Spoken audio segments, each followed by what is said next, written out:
All right, let me just get started here. Let me do YouTube.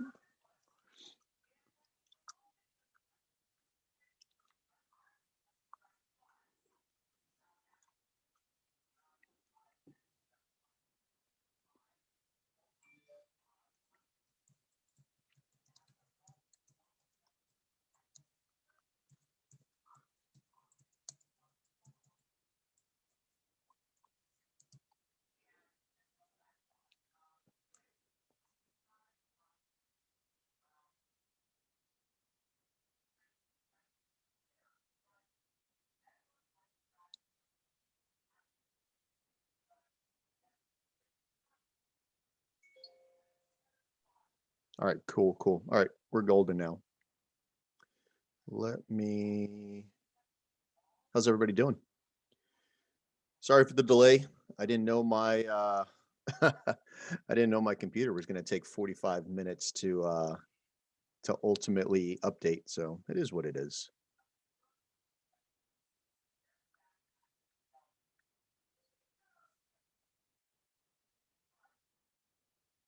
All right, cool. All right, we're going to get started. All right, let's dive into this stuff and go from there. All right, bear with me. Let me open up Safari.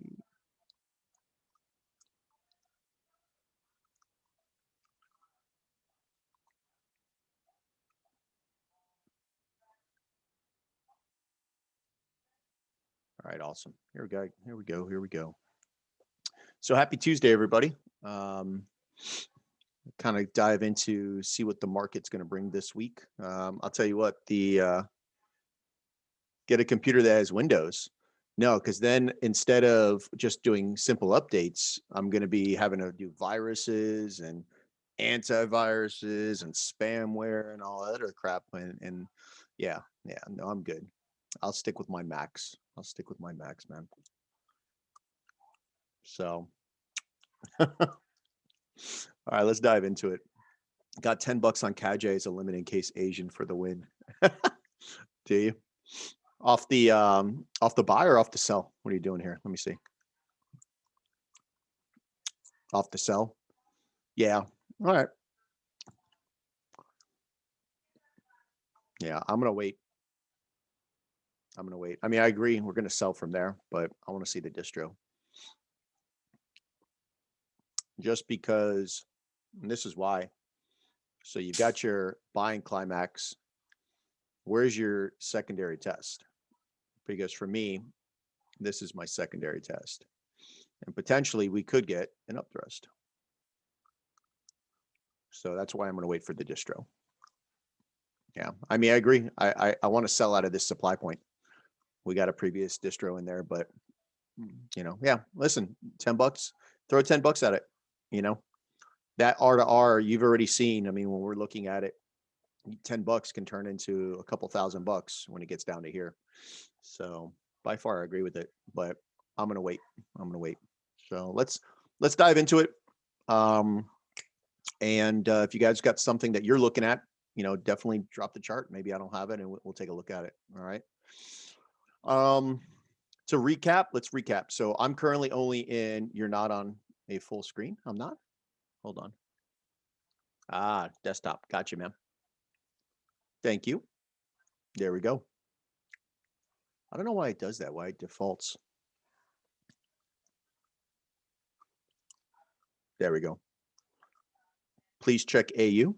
Yeah, we'll take a look at AU as well. Yeah. All right, there we go. We're all golden right now. Everyone good?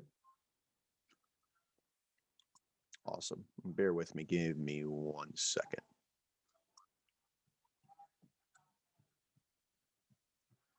I'm just going to have my Spotify running in the background. All right, cool.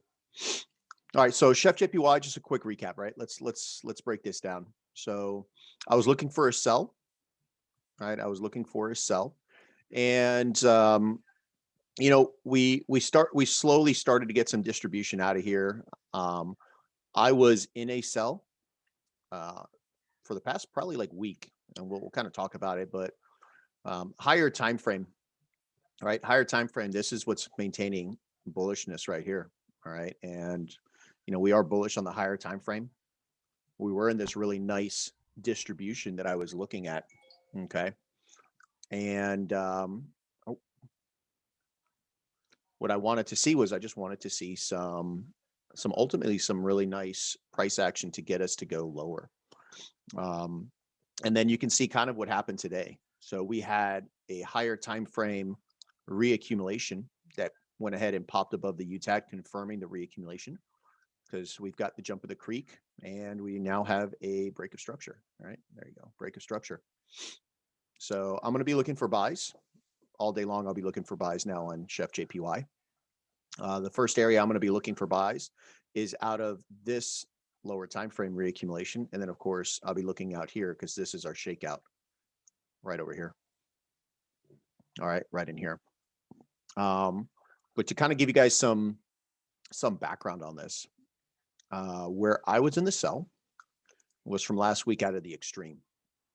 All right, so we had this UTAD up here. You can see this is the UTAD right in here. I took it off the 30-minute candle, 30-minute open. So I was in this sell right in here. And I was in this sell for the better part of, like I said, over a week. I mean, we're talking 10 days to where I kind of started scaling out of it. So I took my first partials when we broke, actually I took my first partials when we broke this low here. And then I took my second partials when we got into here. So I partialed out ×2 on it. And I was only holding 50% of my volume. And then I took the opportunity to get into a hedge on Friday morning out of here. You could see we have our 1, 2, 3 drives. Had our 3 drives, and I only do this on the 3rd or the 4th drive where I start to look for potential entry. So where I took an entry on the buy on Friday was down in here on the lower time frame. And I don't know if you guys, if your trading view is lagging, mine's been lagging all day long. So it's pretty damn annoying, but it is what it is.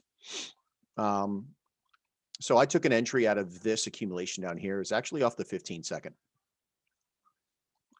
And this was the schematic that I caught. I didn't throw, it's not Apple, Sango, bro. It's not Apple, bro. I caught this 15-second, pretty easy, really nice schematic. We had our climax test, a secondary test in phase B, and then ultimately our spring. What I did was I took 50% of the 1-minute candle. You can see we actually came into the 15-second open, but it was a nice little stop. I think it was only like 1.9 pip stop loss. So I hedged into this position here, and on the management side, I've taken out 3 take profits on it. All right, what I've done was when price came up and came into this area right here, I actually took partials at 118, the whole number 118. Because what am I expecting? Well, I'm expecting here we have a trading range, right? This is technically our spring. So if price breaks structure, this would have been the break of structure. I was actually looking for a re-entry in this area to go higher. So I'm going to partial out here. So that's where I partialed out the first go around. And right there is where I partialed out. So my expectation was that, we're going to see price come back down in here. And you can see I already had it lined up where I was going to take my second buy to go higher. And then in case we didn't do that, my next area I was going to partial out was right here at 118.15, because this would be that higher time frame accumulation, and this would be an exit of the trading range. So if we did this, this would be a type 1 off of the smaller schematic. And if we do this and get a sign of strength, we're looking at a type 2 off of the 1, 2, 3 drive here. And then, of course, I'd be looking for potential to come back and create that LPS entry so I can go higher. All right. So this is kind of how my thought process was, what I was looking at doing. So I partialed out a second time once we broke up here at 118.15. And then, so that was my partial there. So I wasn't planning on taking any more partials out of this setup here. I'll tell you right now, I didn't put full risk on it. I only risked $125 on my personal account. You can see I've only got 62.50 left of volume on it. Okay. And then where I ultimately was going to partial out some more is when we got the confirmation of the reaccumulation off the higher time frame. So As soon as the stupid thing, there we go. So as we broke and took out this high that invalidated the distribution, all right, I took right at 119 whole number is where I took my partial. So I was sitting at about a 1 to 69. Yeah, a 1 to 69 on this thing.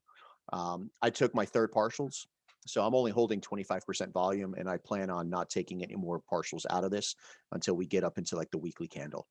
So that's how I manage this. And of course, this entry here, right? This entry here that I took the 1 and the 2 partials ended up hitting break even. So break even on that. I hedged into this, and now this is definitely making the win on it. All right. So next for Chef JPY is I'm going to be looking in this area right here. So this morning, I actually caught a little sell on this, and I was late on it. I ended up catching the LPSY entry. I missed the test entry. It happened just way too quick, and I couldn't catch it. But you can see the distribution that I was looking at in here. If anyone did catch it, I don't know where you would have gotten in, but off the test, let's just say if you got in at a pretty reasonable area, you were looking at about a 1.6 pip stop. And where I would have, where I told everyone that I was trading with to take our first partials was right at this low. So off that first entry, you were able to secure a 1 to 8, right? And then the second entry, where I was personally looking, was in this 1 minute candle. This is ultimately, I know I took it off the 1 minute open, stop loss just above it, which was right here, was a 1.7 pip. And again, this gave about a 1 to 7 before breaking even. So I took partials out of it, ended up breaking the rest even. And from there we confirmed the reaccumulation. So the way I'm looking at this now is we are, from a higher time frame perspective, we're bullish.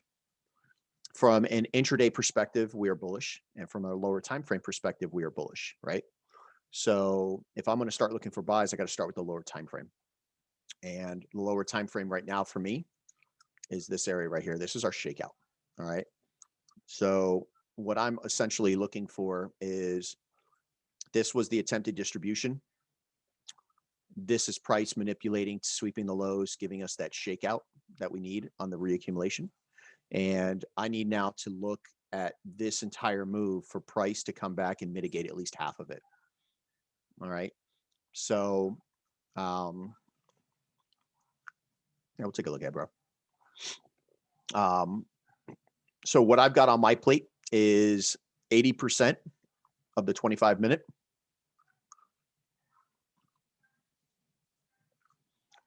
This is the candle I'm looking at. 80% of this 25-minute candle is also the 20-minute candle, right? So I'm going to be looking in that candle. And what I really like is the 11-minute candle inside of it, okay? The only thing that sucks is, I'll tell you right now, off of the total risk to the 80% of the 25 and 20, it's a 5 pip stop, which is great. That's what I'd be looking at. And of course, my targets where I'm going to be starting to really aim for are up into the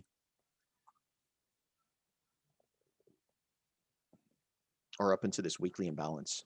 All right. So I'm really going to start pushing into this area up here. All right. My first targets is to clear out this weekly imbalance. And you can see it, just go to the weekly, you'll be able to see it. Yeah.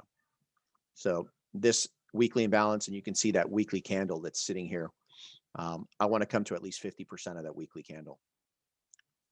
And that puts us like right around like 121.35. So that's kind of like what I've got on my plate. It's about 250 pips from what we're doing right now. Okay. So short term, I'm going to be looking at entry out of here. And then obviously if this gets stopped out, the next area I'm going to be looking at is right in here. All right. Which for me is around like 80% of the 2-hour candle. All right. If we go to the 2-hour candle. Yeah, here's our 2-hour candle. All right. That's where I'm going to be looking. It's the 30-minute open and stuff like that. Are you setting a limit since it's a schematic and not an SC? So over here, Yeah, I'm personally going to set a limit, but I'm going to follow my trading plan. So my trading plan says I can't put full risk on it. So I'm going to do a reduced risk off of it. And if price does come down into this area, right?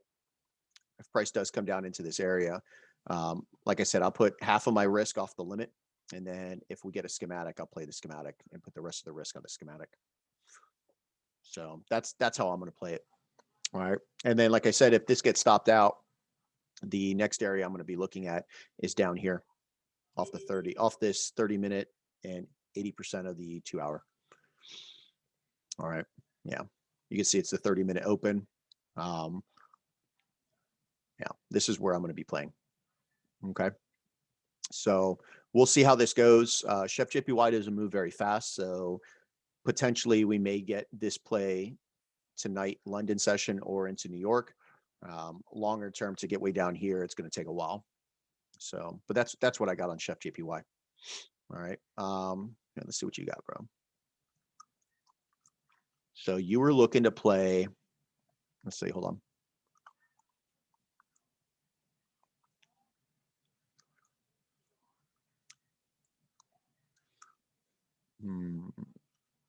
All right. So in that, my only question is this: like, so why was this your POI? That's the only question I have.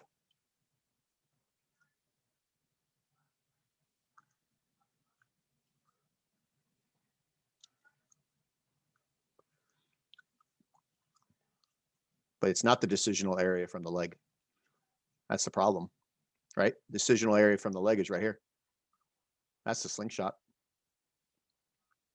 That's the area, right? This is the redistribution that caused the break. Yeah, this is the supply point that caused the break. And you can see, like I know because I was looking at it last week. We started to distribute, and then what do? We just invalidated it. So for me, this area here was nothing. This was nothing. This is the area that I was looking at, right? That's the area I was looking at, specifically in that distribution that happened in there. Yeah. I mean, that's my take. Like I wasn't even looking in this area here. I was waiting for us to come a little higher. Yeah. I mean, so I'll tell you right now, me personally, I don't trade like every order block. I don't trade any order block to begin with. For me, I trade an institutional candle that did one of two things: created the new high, the new low inside of the leg, and the extreme of the leg. That's it. So I can't really tell you a lot about whether or not this was a valid order block or anything like that. I can tell you that I wasn't looking here. But now if you look at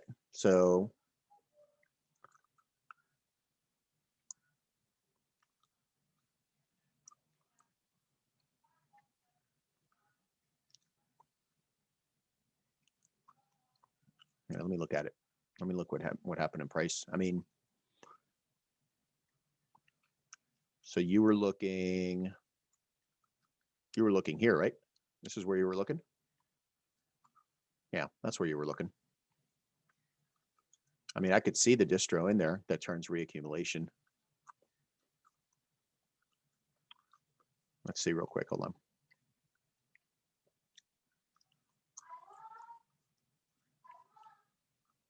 Yeah.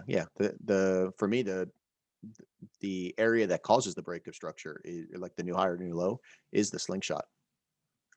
So I'll tell you what though, like if you got into this, yeah. So like for me, I mean, it's up to you if you're going to split that risk, but yeah, for me, you've got an entry, right? This was the entry right here, right? That was the entry. And then what did price do? Price gives you that movement. I'll tell you right now, like if I did trade this, I don't know what your criteria for reducing your risk is, but let's just say I took it off that 5-minute open and this was the stop, right? So at one point I'm up a 1 to 4. When I see price give a reaction like this, if my stop loss was here, I immediately reduced risk to the top of that wick. So instead of losing, let's just say you risk $500 on a trade, right? Instead of risking that 0.25%, maybe I only lost $150 out of it.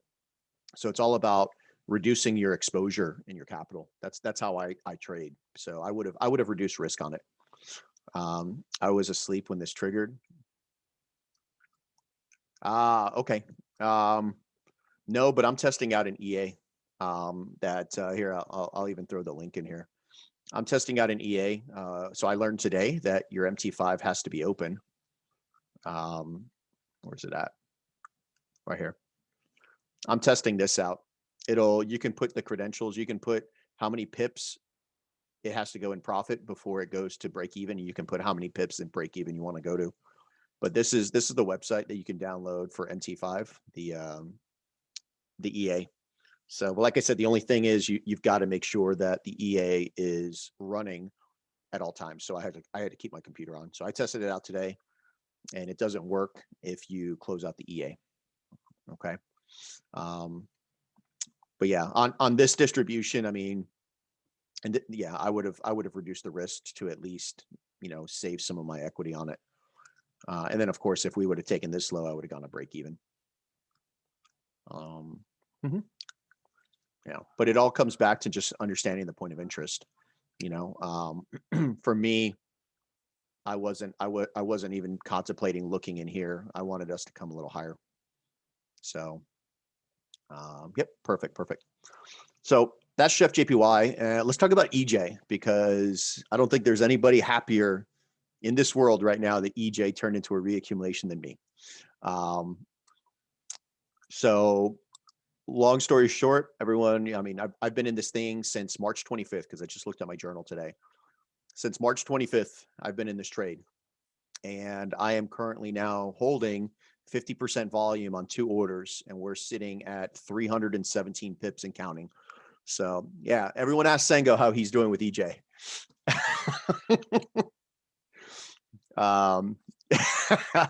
Yes. So, nothing about this setup is telling me to close this trade. So I'm going to let it rock and roll. Right. I had told, I don't know when, and maybe it was Sunday, I talked about where, this definitely, they're putting a lot of effort into this. I specifically said that I wasn't interested in buying anything out of here, right? Because there's just a lot of mixed signals going on.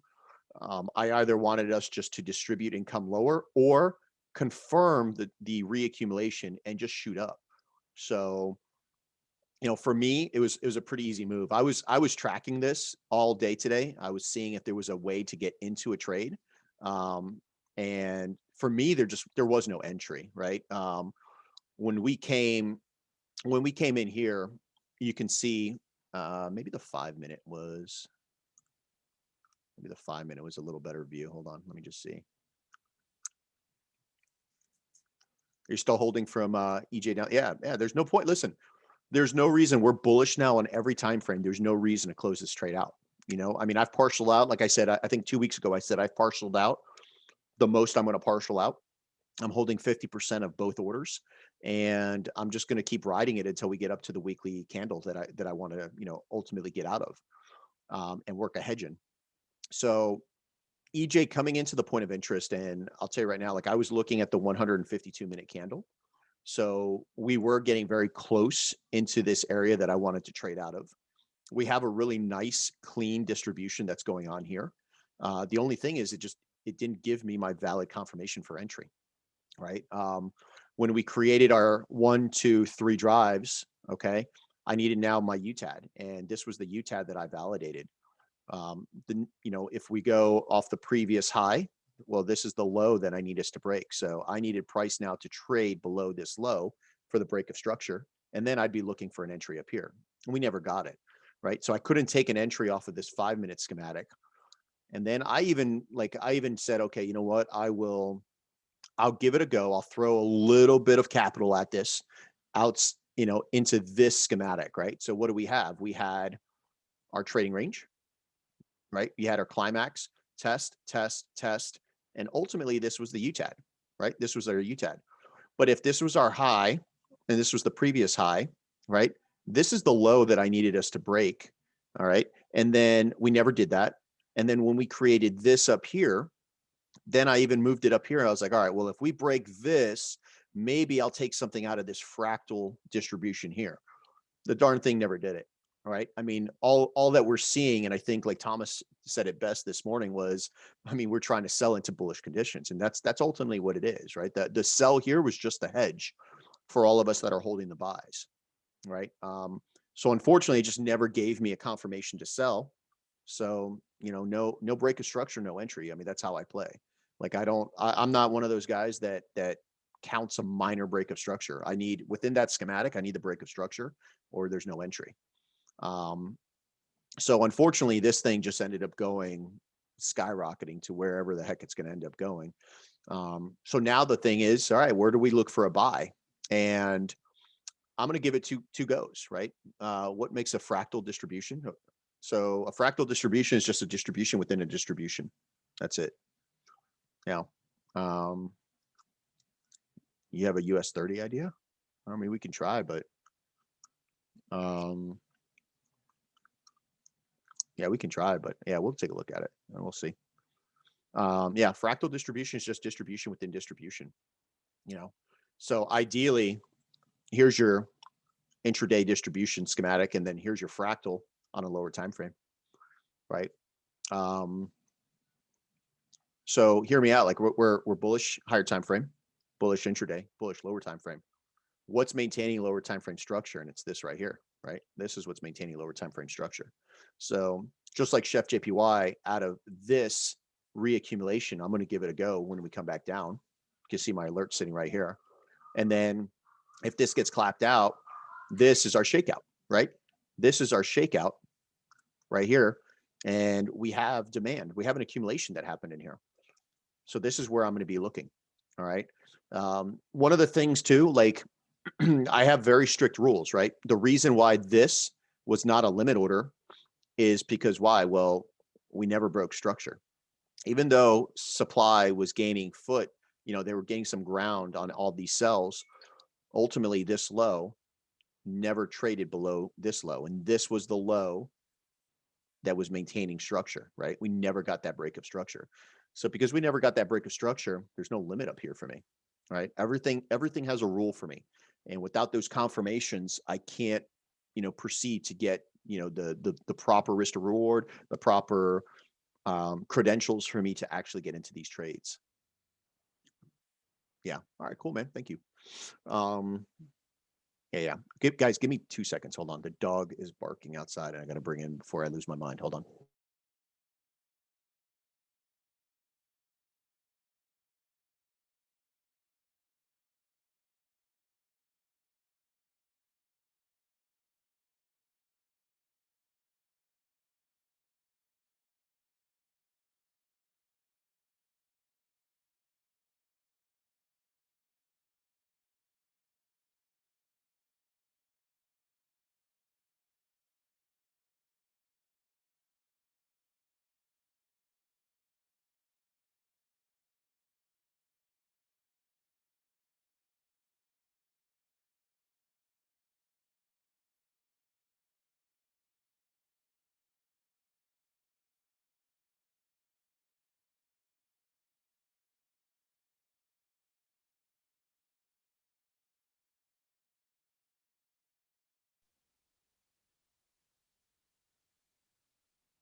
There we go. How's that? Am I better? All right, there we go. There we go. Sorry, guys. So yeah, you know, if you watch any of the previous videos, I know I'm pretty sure we went over EJ, but real quick, it was coming into the extreme. Patrick found the 61-minute candle, right? So all we did was we wanted some confluence in it. That 61-minute candle, wouldn't you know it, came into 80% of the 61-minute candle. So that's our entry was based off of the 61-minute candle, and that 61-minute candle. Why did we take that entry? Well, because we had a really clean schematic in here. We had a really clean schematic. So this was our entry right here. There was a second entry that that we ended up taking, and ultimately the third entry, which really pissed me off, came 7 minutes after market changeover. So I was unable to get into that. But here you go. Here's the third entry that I really wanted and I was tracking. It was this schematic right in here, and we came into 80% of the 4-minute candle. So, but that was pretty much it. That's how that played out. All right.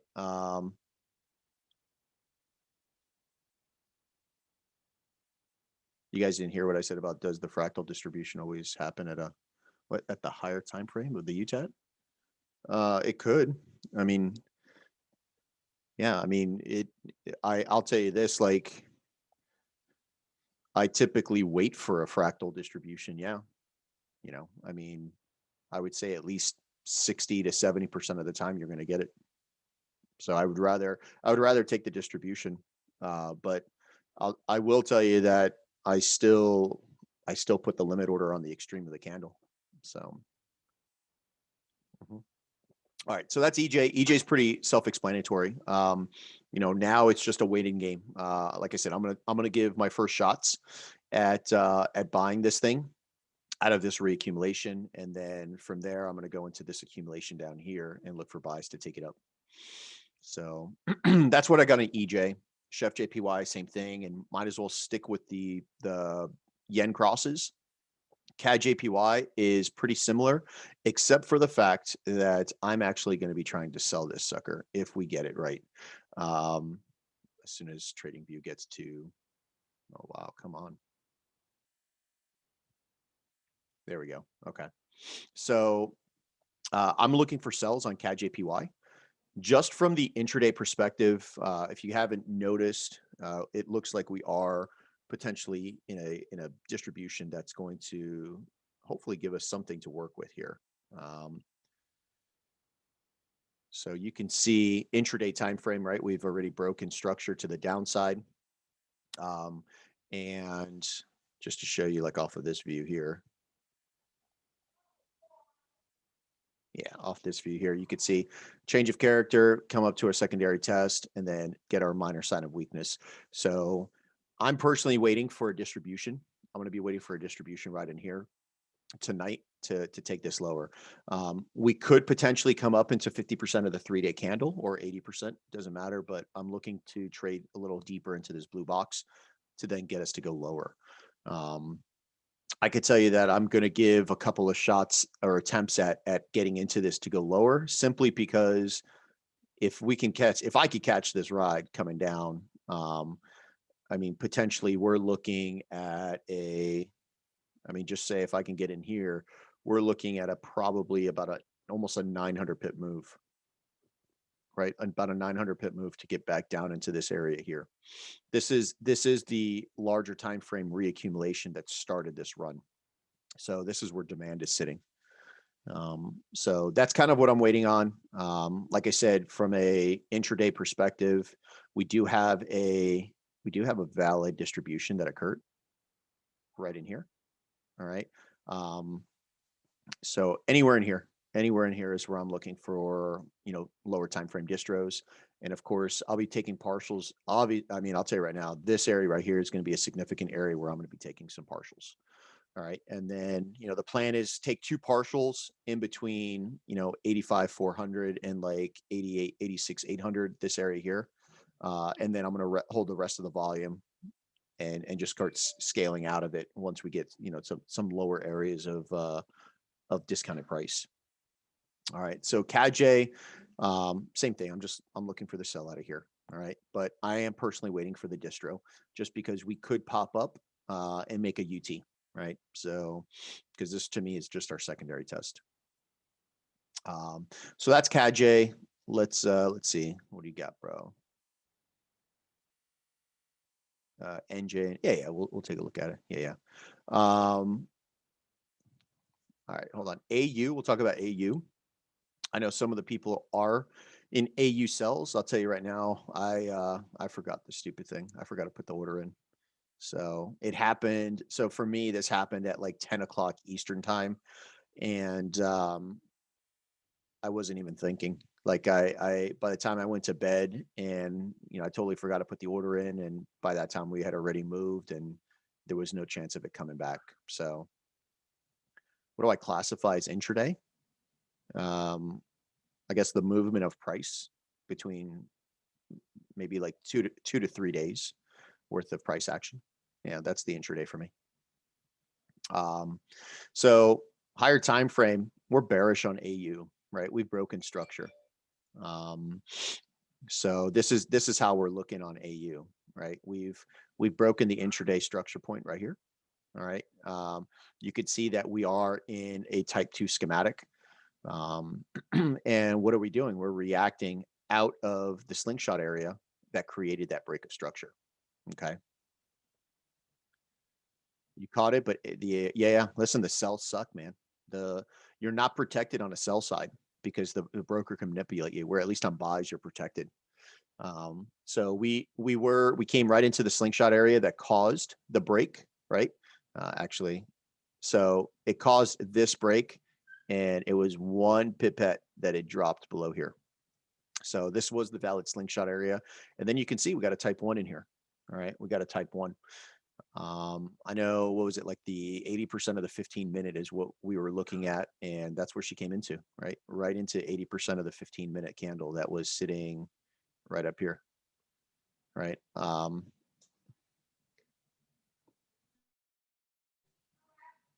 Yeah.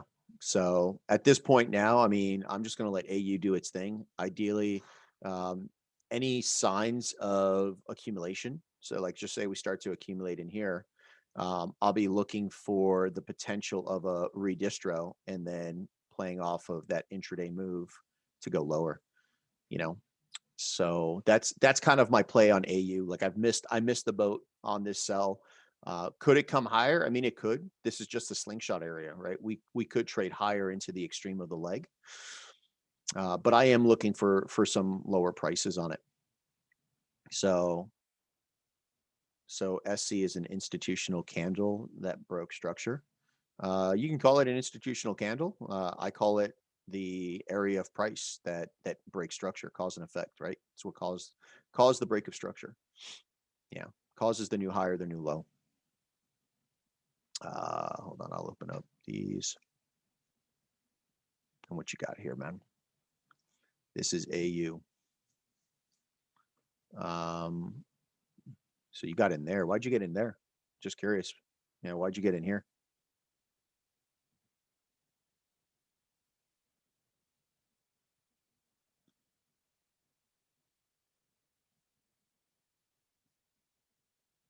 What was that? That's on the 30-minute. Let me just see.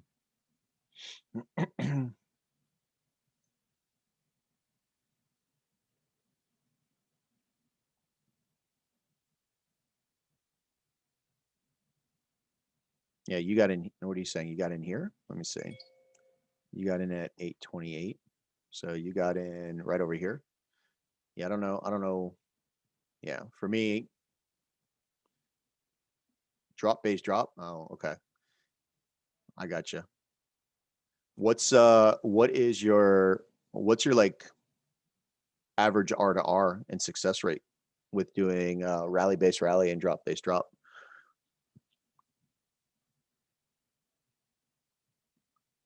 I mean, if it works for you, it works for you.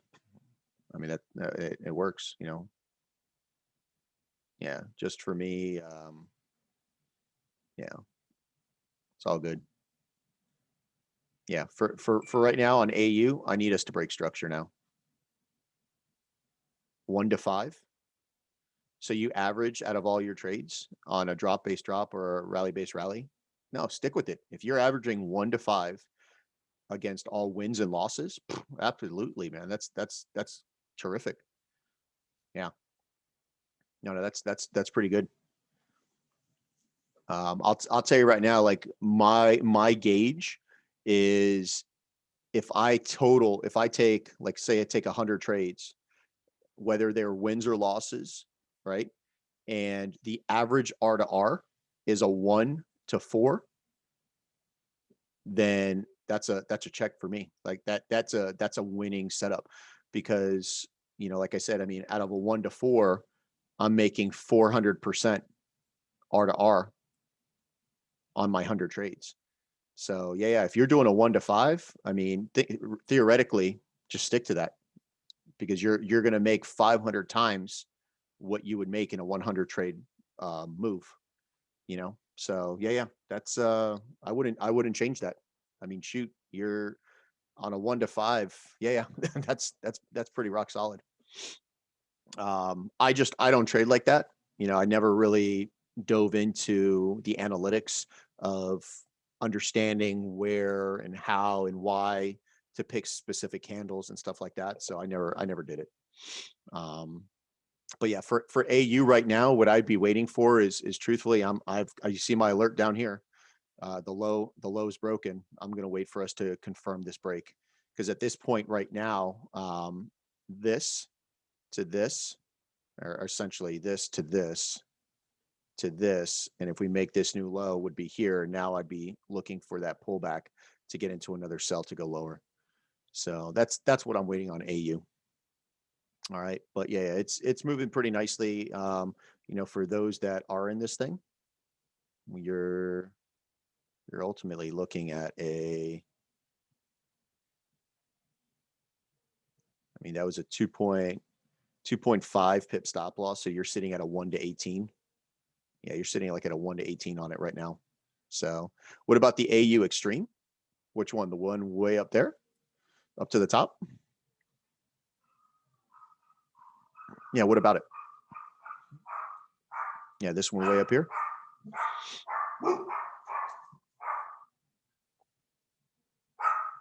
A wick below a structure point is enough. Yeah, absolutely. Yep. Yeah, because an order traded below it, right? Yeah. Your target would be the 30-minute open off the accumulation. You're talking about down here?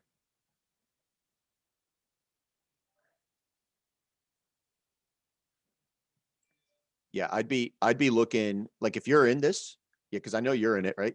So yeah, I'd be looking to take out this low.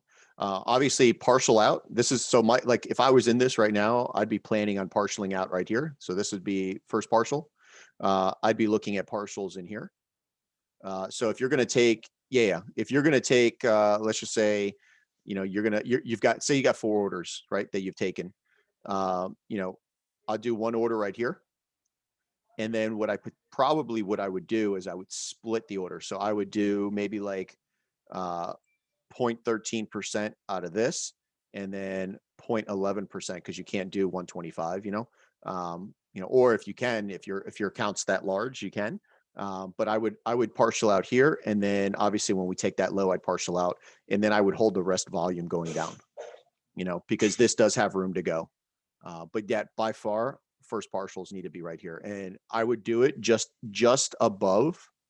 I mean, this is just how I kind of do it. I know a lot of people were like, they would wait for it to break, which would be like 76.88, right? I'm okay 10 pips higher. I'm okay with the round number of 77 coming into this demand, right? Because I would rather take partials here than say, okay, I'm going to take partials when we break this low, price comes right here and then goes like that and hits break even, and you walk away with nothing. So yeah, I would just take the partials just above it, right in this area here, and then go from there. So you were waiting on the extreme? I mean, yeah, I mean, okay, you can, but I mean, this extreme is valid until when? Until we make a new low. So if we make this new low here, then it's no longer valid. But like, I'm waiting for it too, but I can tell you price doesn't really care what I'm thinking or what I'm waiting for because it's distributing out of orders right now. And I mean, this is pretty damn clean. Looks like she's going to go down. Um, you know, let's see. You're in something similar. Okay, let's see. You're in a 1 to 30. Awesome, man. Awesome. Um, yeah, so you're taking it off the H1 open. Yeah, I mean you could. Yeah, yeah. I mean I've got the 5 minute up there is what I got because there's a 5 minute schematic that I'm going to play off of. But as far as I'm concerned, she ain't coming. I mean right now everything until I see otherwise. This is showing me an active valid distribution. So I'll kind of let it just do its thing. So you're in this on the 1 to 30. Let's see, bro. Yeah, man, solid. What did you get in? Wait, you took it off of the, let's see. You took it off of the 80% of the 80-minute, 93-minute. Let's see. I didn't even look at the 80-minute. Let's see. What's the 80-minute? Yeah, that's a nice candle, man. That is a nice candle. So you took it off of 80%. Okay. All right, cool. Yeah, yeah. Yeah. Awesome, man. Awesome. Yeah. Yeah, that's a good play. 78.08 is where you got in. Yeah, I mean you're just underneath where I was looking. I was looking at 78.13 off that 15-minute. So, but yeah, good play. And it's I mean you're at break even. Like I said, manage it. Take your partials and go about your day, man. That's a good trade. What the hell is that? Matic? Oh, the crypto? Dude, we'll talk about crypto later, man. We've listen. I've let me just tell you, well, we'll talk about crypto. We'll talk about crypto because I got some plans for crypto. All right, cool. So that's AU in a nutshell, right? Use the calculator you have so that the TPs are set. Yeah, yeah, yeah, yeah. Cool, cool, awesome. Yeah, just set the TPs and go about your day, man. You know, it's yeah, this is moving really nice. I like it. And conversely, let's just look at NU because NU is correlating with it, right? And as soon as TradingView opens up NU, so you can see like I was looking for a distro up in this area here. We tapped into it and I liked AU just because NU, right? NU is still bullish, like we've just made some higher highs on the legs. So AU is definitely the more prominent position to get into. But I will be looking especially if we take this low right here, if we do something like that and then come back up, I'll be looking to add some positions on NU as well. But AU is definitely my favorite pair. AU is lining up on NU. On NU. Yeah, no, this is kind of, yeah, for me, this is kind of not, so yeah, like it's a type 2. Hold on. It's a type 2, but we don't have any confirmations for entry, right? So I always need a break of structure, right? So this thing now has to break here. That's what I was talking about. So if we break that, then I'll be looking for an entry up here. So I need the break of structure. Otherwise, it's just it's nothing. So can I look at GA? Yeah, yeah. Send me your chart on GA. We'll take a look at it. We'll definitely dive into it. So let's look at AJ and NJ too. No, I need that reaction for that. What? Hold on. No, I need that reaction for the UTAD reaction. What reaction? I need a reaction for the UTAD.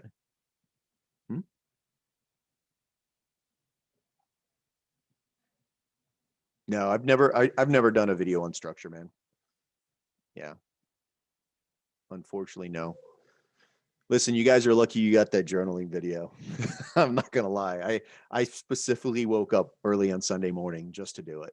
So from the 15-minute to take that high. Okay. So you're looking to make a UTAD out of this. Yeah. I mean, if it happens, but just keep in mind this, right? Like I need it to at least come to 50% of our trading range, which it's at right now. And if this creates a UTAD, everybody in AU is going to get taken out. So where's the journaling video? On my YouTube. Mhm. Yeah. I mean, it could. We're right at the 50%. So yeah, I would rather this just come down, break structure, because AU would then come down, and then we can just play off of something here, right? So we'll we got time on this. So I'm just gonna I'll keep my eyes on it, and if you guys haven't noticed, like the last 3 weeks, the market for me has just been very, very slow. Like we're not getting a lot of follow through, right? So I'm just being patient. The last 3 weeks, I've only taken 10 trades the entire month of August, and I can tell you that all but one of those trades have come on a Thursday or Friday morning. Um, so I'm just being patient with it. It is what it is. Let's see what you got on NU. Um, yeah, but this is so just make this a UT. This is a UT and up thrust. That's all. Distribution until it turns reaccumulation. Yeah, you're looking for the reaccumulation. I don't know if I'd be looking for the reaccumulation on it. I mean, you could. I just it's broken higher time frame structure. That's all. Like if you look at structure, we've broken it, right? We've broken this. So, and we are in the slingshot that broke this. So we are in a valid area to distribute. And obviously if we don't, we're going to come right into here, and that's where I'll be looking for the sell to come down. So just be patient with it. All right, let's look at AJ and NJ, right? So I know who had AJ. All right, so yeah, you got, and that's NJ there too. Okay, I got you, bro. Yeah. Yeah, but so just take a look at this, right? Where did you break structure here, right? Like, where's our break of structure? Because as I'm looking at this, you've got it marked out, right? Maintaining bullish structure, right? Have we broken structure within the schematic? And the answer for me is no, because if this was our high and this is the previous high, that means that this, right, is what's maintaining that order flow. So like I'm not, yeah, I see what you see. No sell limit. We didn't get an MSAL yet. So yeah, I'll tell you right now what I want this to happen. I want this to happen like this. Come here, UTAD break of structure, right? Then we come up here and play. That's what I want to see happen. If we get that, yes, that's going to be what I want. All right. But here's a great example, right? So like, let's look at AJ, here's a great example. You know how long this stupid thing has been doing this? We've been in this distribution realistically, right? Because this is the start of the distribution here. We've been in this distribution for 28 days. 28 days, right? 28 days of just up and down, up and down. And it's all good and everything. I mean, but until this gives me a reason to buy or sell, I'm not going to do anything with it. I'm just going to sit here and wait patiently. Okay. This is the top of the leg. Here's what's maintaining structure. All right. Everything in between is just noise. So yeah, like I'd be happy if we got that, and then we would need this break and then come back up here. Now I wouldn't be opposed to, after we clear this high, watching small time frame for a fractal distribution. If we get it, selling it down. But I need confirmations, right? I need a really clean distribution with my confirmations of a break of structure. Am I a swing trader or a day trader? I'm a little of both. Like I don't know what do you define as swing trader? Would you hedge from the extreme? The extreme of what, on AJ? You mean? I mean, technically the extreme is still right here, right? 80% of this. If we get the sell. Oh, yeah. No. Listen. Absolutely. Yeah. I see what you're talking about. Yeah. If we get in here Yeah, man. Listen, we come down into here. Absolutely. This order is still valid. This order is still valid until, right, until we break this high. So, and it could be this distribution could be the reason to get us down into the extreme here to then make that high. So, absolutely. Yeah. Good point, man. Good point. I forgot. Uh, mhm. Yeah, it's an easy play. Set the limit. If you're in this sell and it claps your extreme limit, guess what? You made it up because you're still holding the sell. So it's a win-win. Absolutely. Don't forget GA. Yeah. Just toss your trade. Listen, we're going in order, bro. Right? I mean, GA is right there. We're only at AJ. So just throw your chart in and we'll take a look at it, man. So can I look at US 30? Yeah, man. When we get to it. Swinging by holding trades for days or closing positions. No, I don't. I typically, if I'm going to get into a position, I like to hold it for a couple of days, man. So, I mean, I've been holding EJ for 3 weeks, I'll tell you right now, I'm still holding gold. I think I'm at like 89 days. I'm still holding gold. So have I talked about gold? No, we'll get to it. It's down here, man. It's down here. So, oh geez, man. Yeah. We'll do it. So on AJ, that's ideally what I'm looking at. And NJ, just to go with the correlated pair of it, NJ, pretty much the same thing. So NJ though has broken structure, right? We've broken structure that maintained here. And you can see that we have a distribution here. And as we're trading into it, we also have this distribution as well. So I'm kind of two minds, right? I obviously was looking for a buy out of here. We never got it. And I ultimately will look for as we trade up into this area, because we have 1, 2, 3 drives. I would potentially be looking for a sell out of here to at least work a hedge into this area here. And we'll see how that plays out. But I do want to sell it if we come up into this area here. All right. And the whole reason I want to sell it is because this is the extreme of the leg, right? This is the extreme of the leg. This is what caused that break of structure. So, we ultimately have we have the signs of weakness inside of this schematic here. We do have like I said, 1, 2, 3 drives. And if we get our 4th drive, that's a UTAD, then if we break this low, we'd be looking for a sell here to go lower. All right. So that's how I'd look at NJ. 89 days. Yeah. I mean, the question is like, why would you close a trade if you're over 1,000 pips in profit? Why would you close it? Especially if it's bearish. So, why don't we buy from the spring and sell from the UTAD? I do buy from this. Well, I buy from the test of the spring and I sell from the test of the UTAD. How do you manage an FTMO? Oh, bro, don't even get me started on FTMO. I don't. That's the easy answer. I don't open a trade on Fridays on my FTMO account. So I could tell you this, that especially guys in my group know that I complain that I can't hold the damn trades over the weekend because I can never get back in. Nothing bad to say about FTMO. It's a great prop firm, except for the fact that I've asked now 4 times to hold trades over. Well, I mean, EJ, I was over 200. I think it was at one point 200 pips in profit when I asked to hold that over, and they told me no. So I can just tell you that I've missed out on quite a bit of profits by not being able to hold over the weekend. So it is what it is. I mean, I'll tell you this, there are other prop firms out there that do allow you to hold over the weekend. So, you can hit me up privately.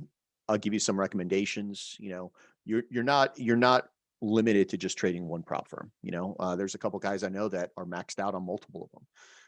So yeah. All right. So wait, what were you looking? So AJ, yeah, we're on point with AJ. Let's see what you got on NJ, man. So you got this. Yeah, I see the reaccumulation, but just hear me out. I would be just very cautious taking this buy, simply because we could still be like, we're bearish higher time frame, right? So I like the idea, and if I do get into the sell up here, like I said, I wanted to work a hedge into this area anyway for the buy, just to see. Yeah, yeah, yeah. I see what you got here. Yeah, that's good, man. That's good.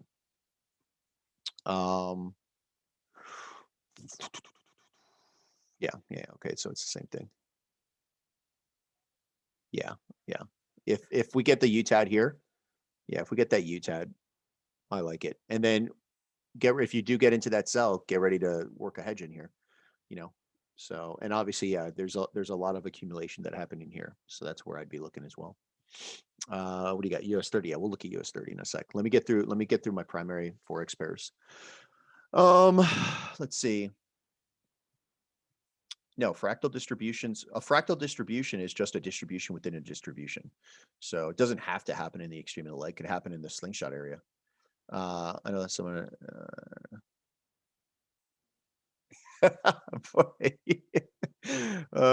Yeah.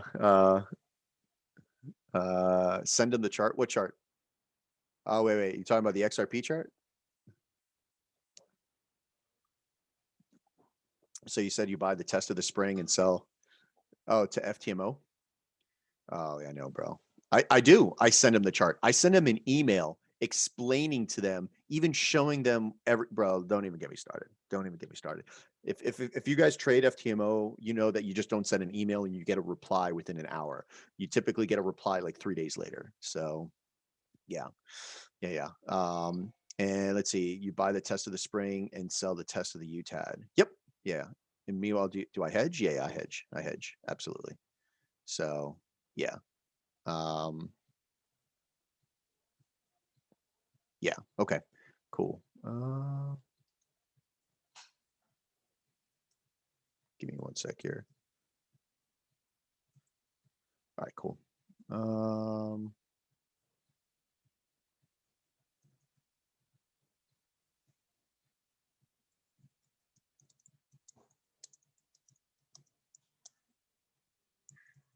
Okay. Cool. There was simply. Yeah, bro, that was my answer. Their answer was just, it wasn't even an explanation. It was just giving me the excerpt from their rules and regulations saying no. So yeah. Yeah, don't even. Do I hedge while waiting for the test? It depends. I mean, if it's like a 4 hour, if it's a 4 hour schematic, sure, I'll hedge. Yeah, yeah, yeah. Yep. So I'm not going to hedge on a 1 minute distro though. I'll tell you that.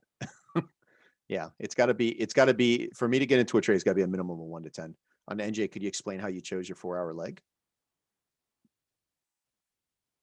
Yeah, right here. So price comes out of the reaccumulation, right? So this was this push to here, and then from here we get that push here. So when you look, this is what's maintaining structure until we break it. Yeah, until we break it. So that's how I chose it. Yeah. All right. So we covered I'll be honest, ACAD. I got nothing on ACAD right now.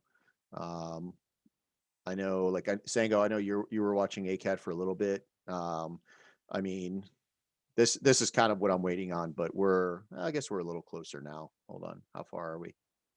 It's the 4 hour. So we are.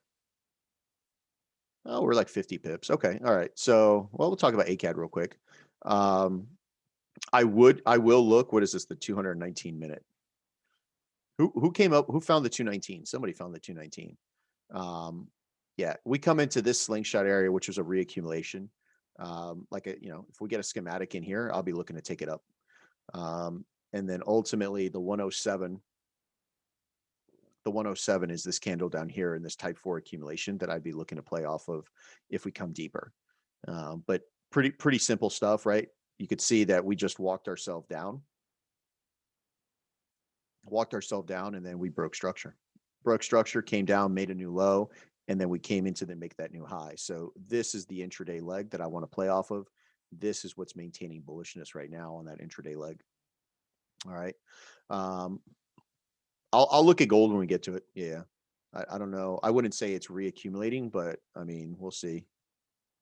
On NJ leg, why not the retracement at 77 level? Do you qualify which retracement is good to consider? So cause and effect, like what causes the next leg? That's all I care about. So yeah. Oh yeah, maybe it was you, Scott. Maybe you did get it. Maybe you did. 70, what do you say, 7,700? This right here? This? You're talking about that? No, this to me isn't the intraday leg. Yeah, that's not the intraday leg. This was just a small little reaccumulation. But the move was this. This is the move. This was the, like you could call that the slingshot, but this is the reaccumulation. That was the continuation move. Yeah. So like what did this come in to mitigate out of? Nothing. Like we can say that this came in to mitigate this reaccumulation. So this was the push that caused that next leg. So that's how I validate it. Okay.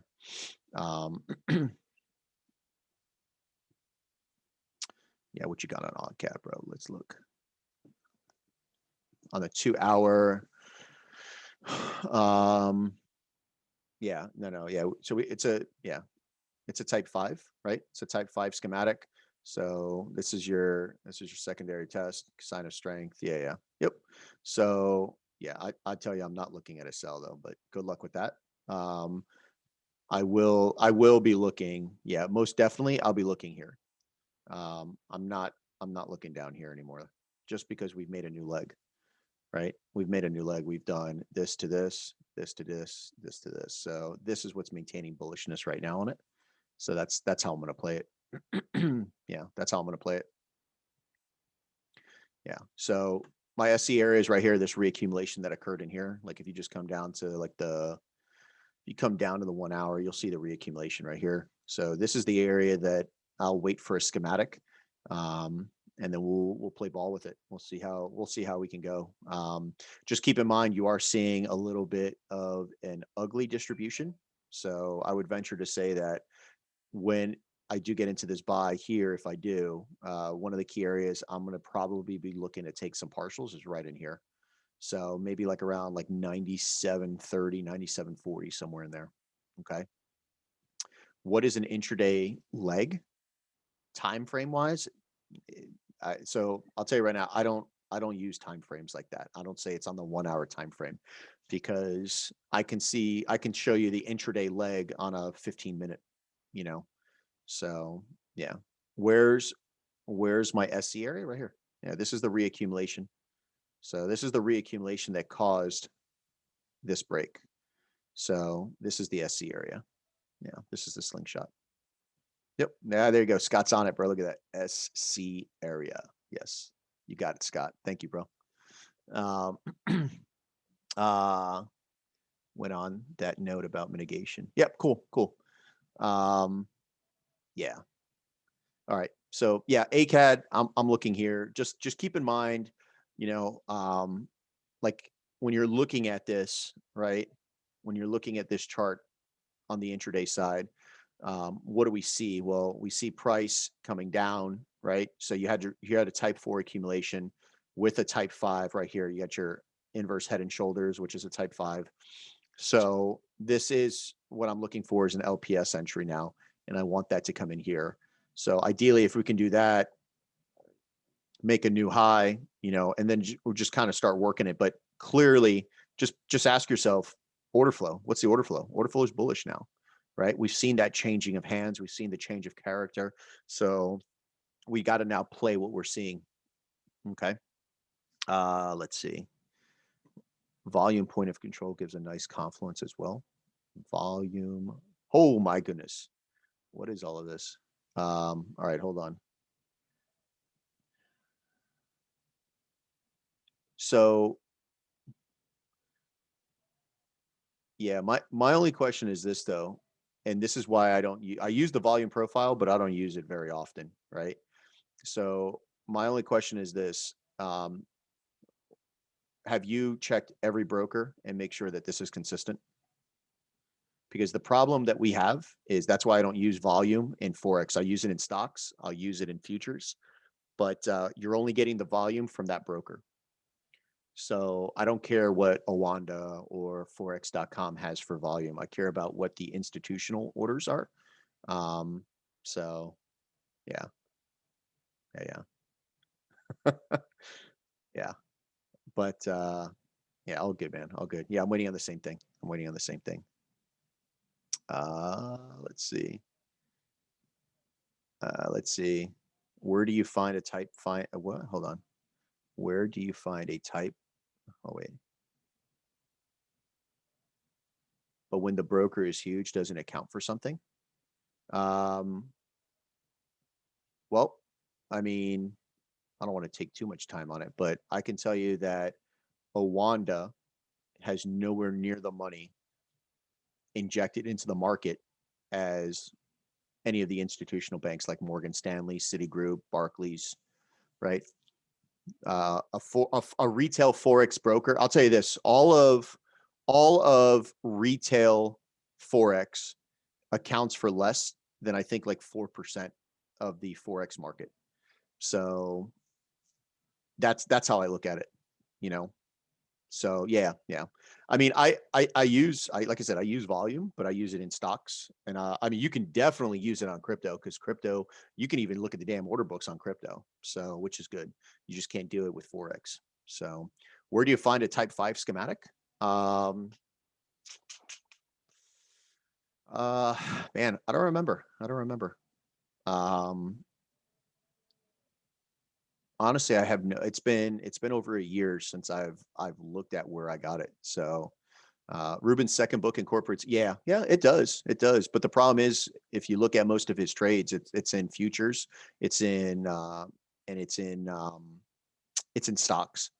So yeah, I know that Forex volume correlates 95% to futures volume, but isn't futures volume from a broker as well? Yeah, but so it's through a broker. So like I use TD Ameritrade, right, for my futures, but that is connected directly to the exchange. So you're getting true volume. Yeah, you're getting true volume. So yeah, yeah. All right. But OddCAD, yeah, I'm looking right here, man. I'm looking right here on OddCAD. So we talked about CAD EG, just to go down EG real quick. So I kick myself about this, but I didn't get back into this. And right now, my personal take on EG is my order got broken. I got taken out at break even, and we've broken above the UTAD, right? So you can see break even hit. We have traded above the UTAD. So right now, I'm just going to let EG do its thing. The I was looking, what was it, like the 29-minute? I was looking in it for an entry off the 29-minute. Um, and it did come right into it, but not enough. I didn't pull the trigger on it. So right now, until EG really shows me some signs of weakness, I'm not going to be trading it. I'm just going to wait to get confirmations on whether or not this is truly going to be a bearish move down or if we're going to go up. All right. So that's my take on EG. Um, where can you see the crypto order book? Just go on any exchange. Yeah, just go on any exchange. So like I use Coinbase Pro. You can look at the order books. They're live. I mean, it's one of the views. You can go right on it and see it. So that's what you got for GA. Let's see. We take a look, my man. All right. You're gonna have to explain this one to me though.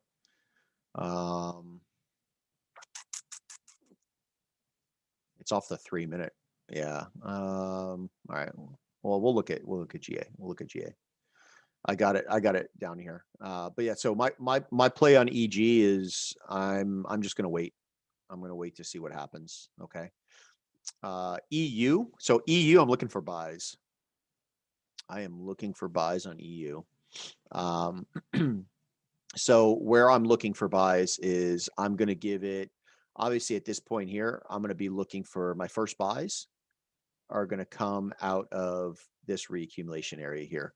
So it looks like there was a type 2 accumulation already in here. And what do? We've broken, did we break order flow yet? Hold on. Did we break? We haven't broken order flow. All right. We haven't broken order flow yet. So price still can come down and make one more pass. So what I'm waiting for is I'm waiting for an accumulation in here to take this bad boy up.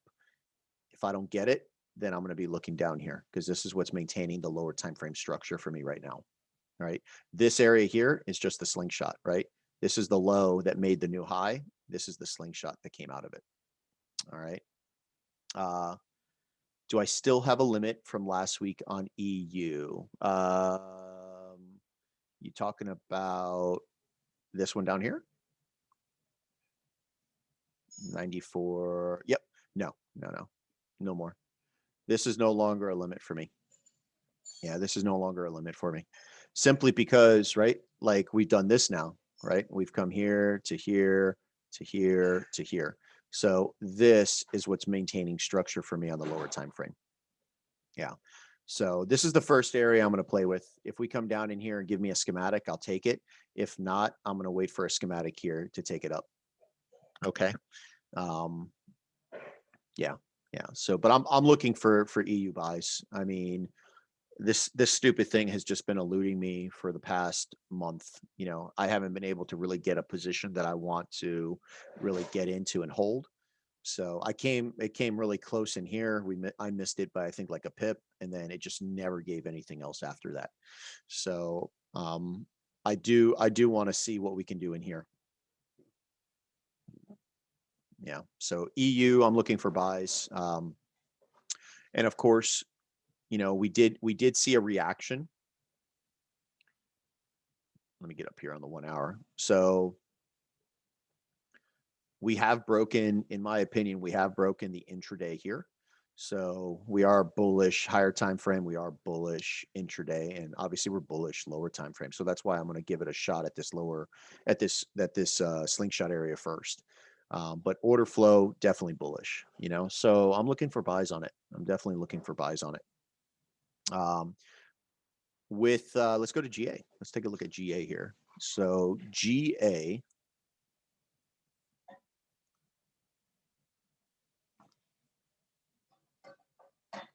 And I know last Thursday we I attempted a couple of buys on GA, just it didn't give me what I wanted.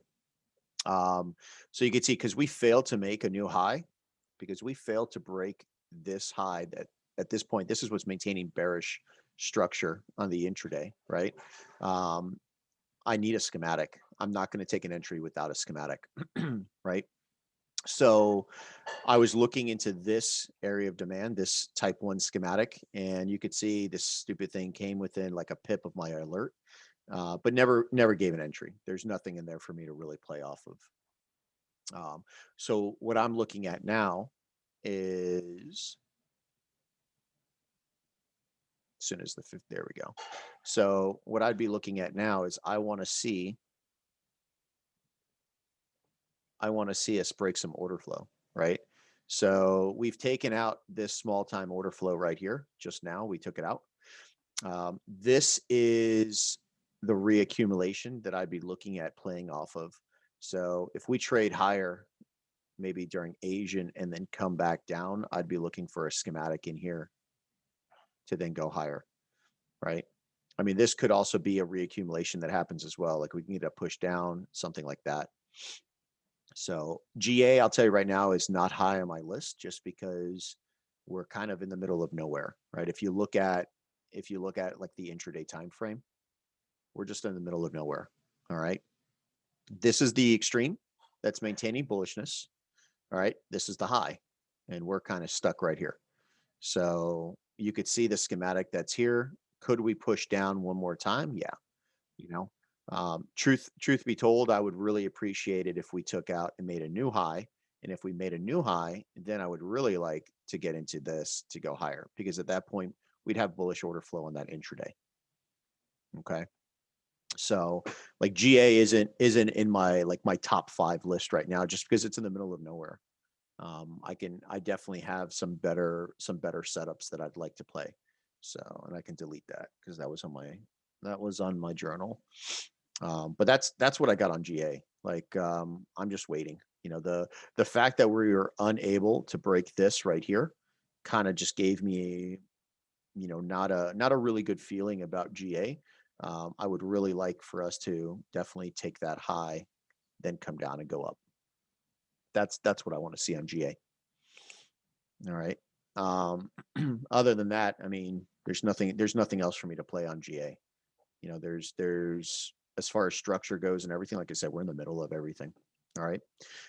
Now I will talk about pound Swiss franc because I'll tell you right now, I am bullish on a lot of the pound pairs.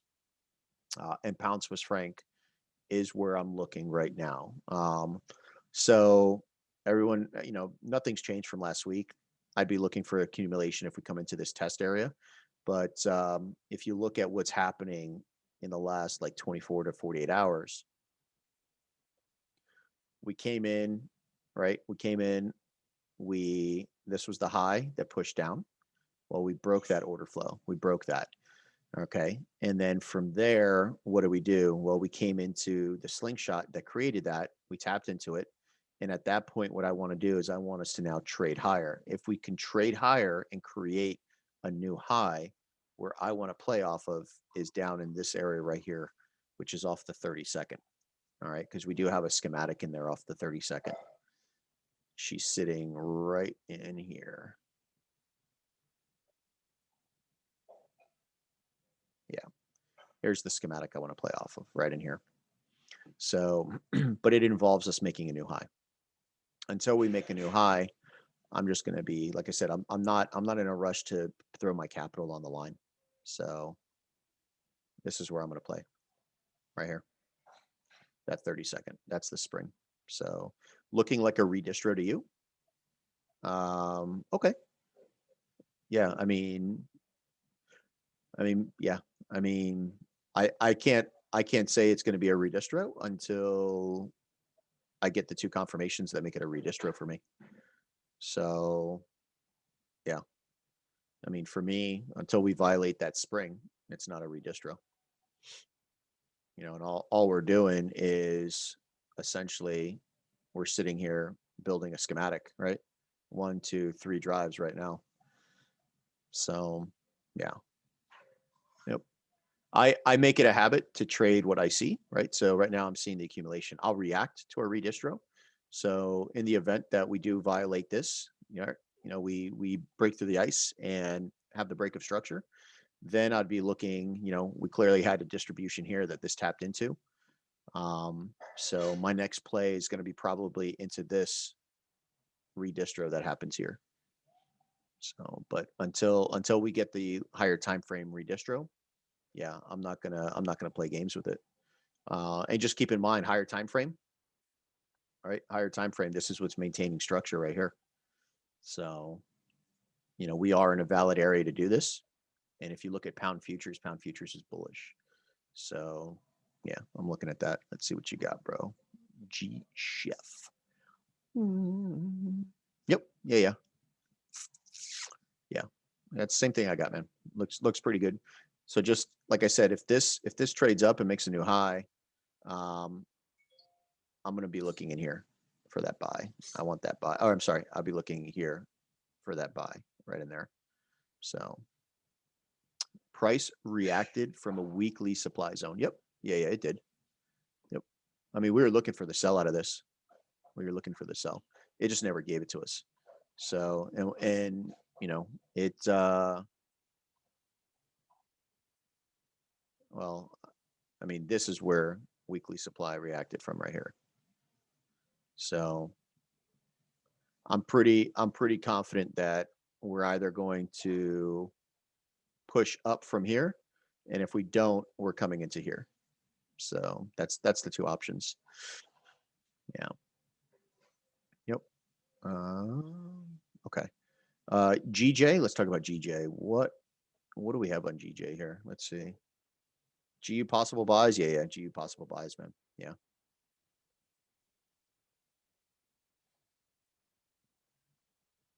Can I look at Chef JPY? Yeah, I've already looked at it, man. Yeah, just rewind the YouTube thing. You'll catch it. All right, so pound yen. So here's my take on pound yen right here. This is my take. So this is the extreme of the leg, right? This is the extreme of the leg. We've tapped into the area that I wanted us to tap into. And we're in this just really drawn out schematic. I mean, this damn thing has gone on for 19 days now. So in order for me to look for buys, obviously I want to trade up above this. We trade up above this, I'm going to find my slingshot area, and then obviously the extreme is sitting right down here that I'm looking at. So yeah, it's just a waiting game. It's just a waiting game. Last week, I attempted some buys in here, which actually gave us some partials, but ultimately ended up break even. So she wasn't ready to go yet. So I'm just going to kind of be patient with it. Let it do its thing. Let me see what you got, bro. The 1 hour. Yeah. I'm just waiting. Yeah. Yeah. And then you can see there is a reaccumulation in here that I may give a shot depending if we get price action. But this is what's maintaining lower time frame structure right now. You have the reaccumulation.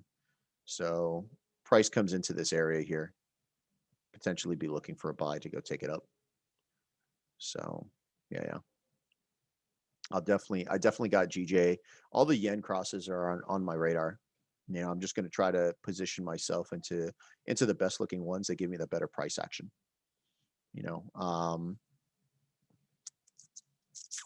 You're in this right now, 140 pips in profit. Good, man. Awesome. Yeah, pretty good. What's the R to R? Because that's the only thing that matters. Yeah, the R to R. Because I could be, I could be 140 pips in profit too, but if I had a 100 pip stop loss, it just wasn't worth it. But yeah, this is bullish. I mean, this right here, it sucks because I was looking for price to come just a little bit lower into here to my extreme. But yeah, this is clean. Like order flow is changing. I mean, you can definitely see this moving. Just having your in the back of your head where you're going to be managing this, like where you're going to be partialing out. Pay yourself, right? Pay yourself. So, but this is definitely, I'm looking for this to go pretty high, and obviously you could see this is the extreme of the leg up here. So, ideally, if this does cross up here, most definitely I've got my extreme already set up. I already know where I'm going to be setting my limit off of them here. So, yeah. So that's GJ. So pound USD, same thing. Like I'm looking for buys on it. And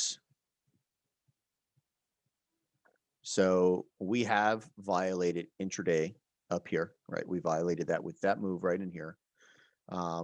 And what I'm looking for is, I was looking this morning, if we were able to break this high, then I'd be looking in here. But now that we haven't, this is nothing. This is all just, actually, like I created a tool for it, but you can, if like realistically, we can just do something like this. We can come right here and just do this. We just do that. So now all that matters is this right here. This is the lower time frame that created this high.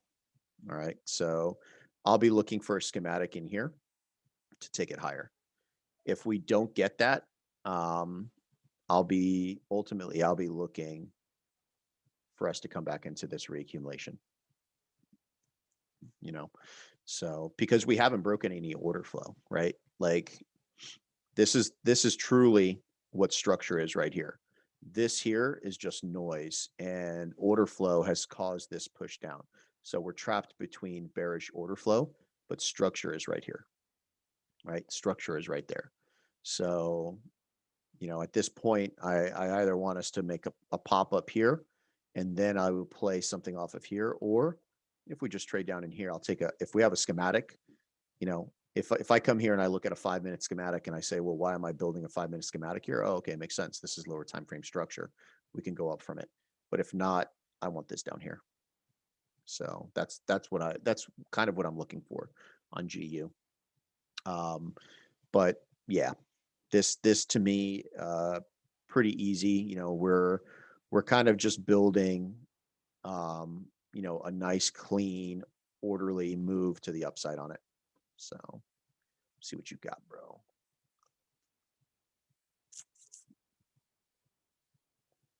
Yeah, I wouldn't really classify this whole thing as structure just because, or as a schematic because of what happened here. Yeah, this to me kind of fell apart. So just remember, not every move in the market is a schematic. So like for this, yeah, I mean, yeah, not really a clean. I mean, maybe it is a schematic. Who knows? Maybe some low end institution built it, but for me, this is not super clean.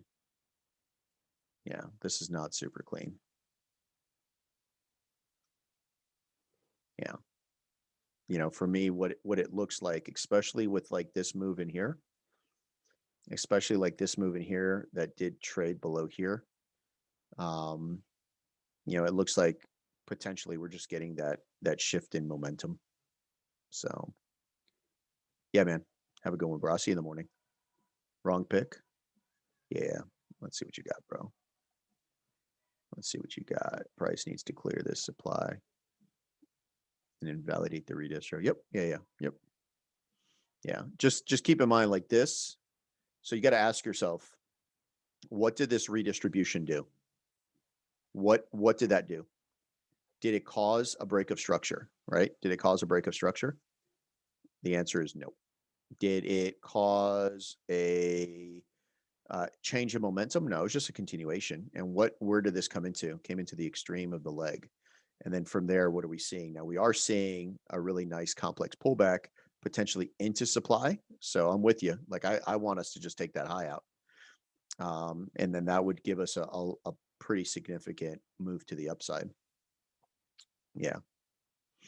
Yeah. Can you show quickly OddCAD one more time? I show OddCAD one more time. Yeah.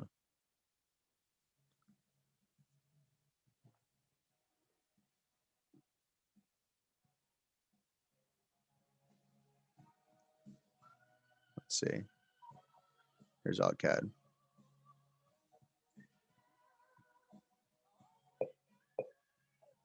Yeah, here's OddCAD. All right, bro. Have a good one, man. Yeah. So this is OddCAD. Yeah, just screenshot it. So talk about GU, talk about NJ, NU. All right, UCAD. So UCAD, I'll tell you right now, UCAD is going to be, man, this thing is dragging. So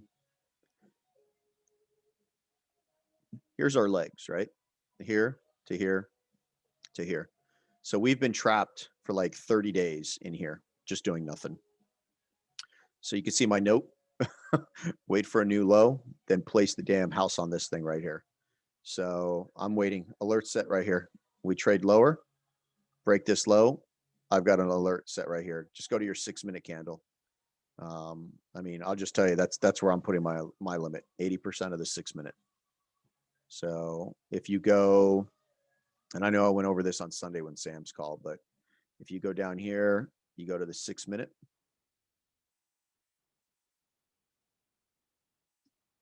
Yeah, if you go to the 6-minute candle, that thing should give you a really nice, good feeling right there, that candle. So 80% of that 6-minute, you go down to the 1-minute, and that 1-minute, right? You can see the imbalance fill, wick to wick imbalance fill. And then if you go down to the 15-second, right? You go down to the 15-second.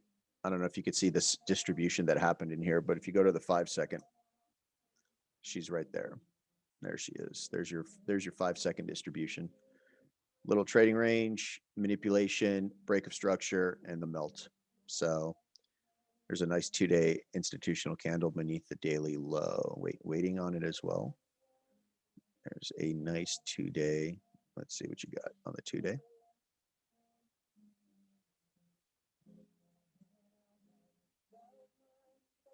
Let's see. Hold on. What you got, bro? Talking about this one down here? Yeah. No, that's where I'm looking for us to come into. So yeah, I've had it marked off. I've been waiting on this for a very long time. Very, very long time. So I will, yeah. I mean, I'll tell you right now, I think this is just going to be a reason. I think this is going to be the reason for price to get that pullback into the area we're selling. But I'll tell you right now, we're coming for this, right? We're coming for this because this, if you look, let's go to the weekly, right? So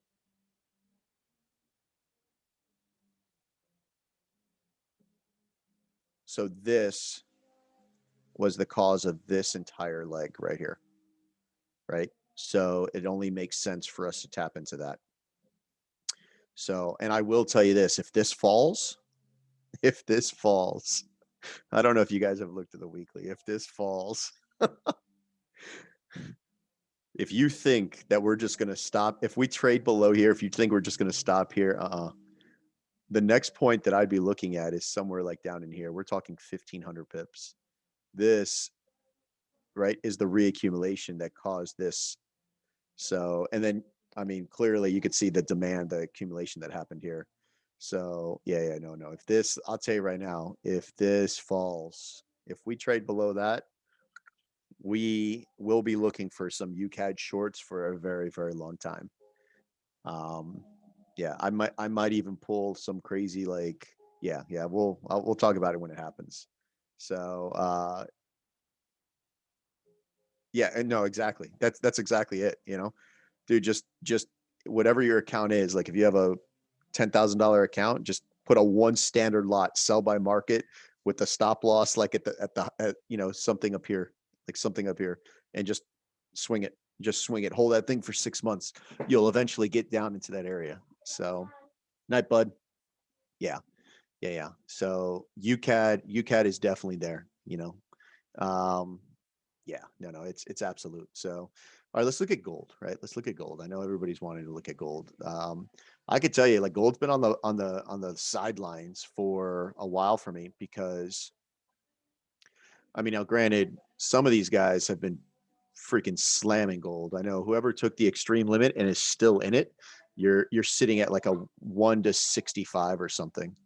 What is that? Hold on. Actually, it's a little higher now. What is that? Oh, 1 to 100. Yeah. You're still regretting skipping it. Oh, no. Yeah.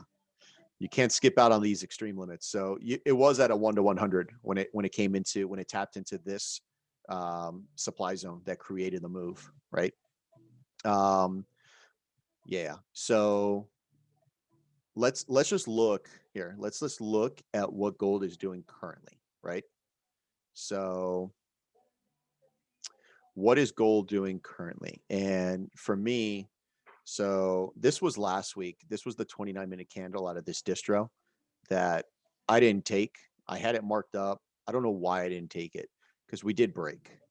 We did break, came into 50% of that 29-minute, bang, and just shot down. So I don't know why I didn't take this stupid thing, but it is what it is. Now, what do I see happening on gold right now? A whole lot of nothing, right? Like we're just doing this sideways crap. I mean, if you kind of pay attention to everything that's happened, there's no point in me getting into gold right now for anything. I'm not selling from these lows, and I'm not buying from these highs. Gold has been sideways for 4 days, for 5 days, realistically, and just pay attention to what's been happening. So, we had a distribution into a distribution that failed, into another distribution that failed, into another distribution that came into here. And what have we done? Well, we've taken out order flow, right? We've taken out order flow now. So for me, there's no play on gold.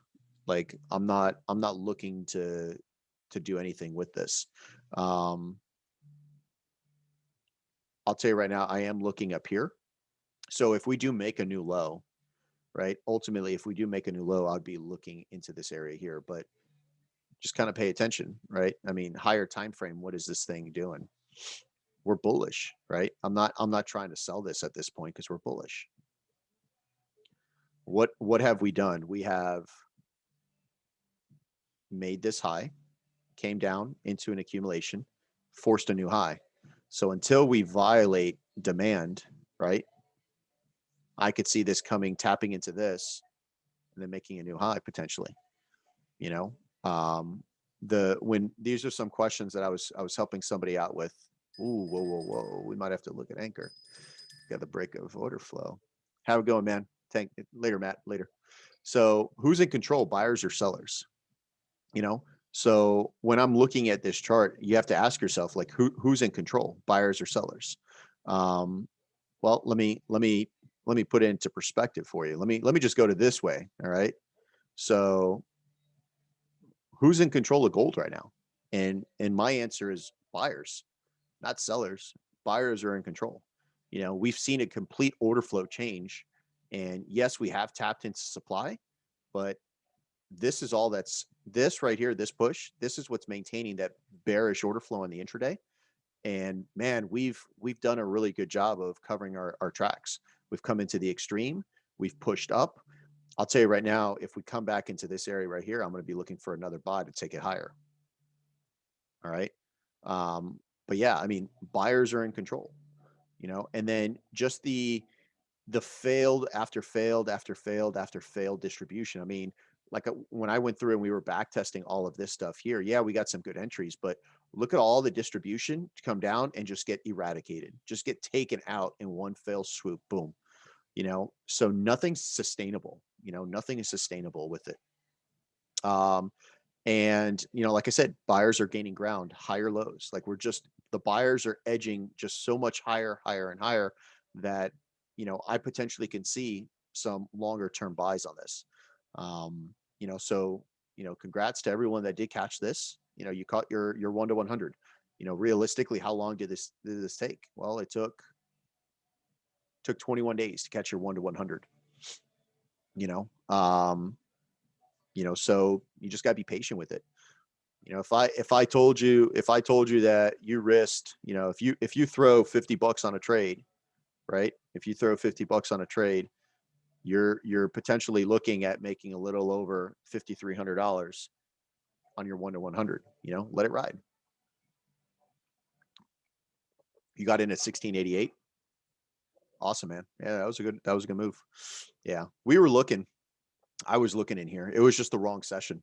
Like this happened during Asian session, and I really didn't want to. And the tail end of London, I wasn't up for it. So I think where the entry came in was just like before New York Open. So, but yeah, on gold, I mean, not much for me to say other than I'm not going to be buying from down here, and I'm not selling from it because nothing about this is telling me to sell. You know, so I'm just gonna be waiting on it. Just gonna be waiting. You know, I don't need to trade this a lot. All right. Um,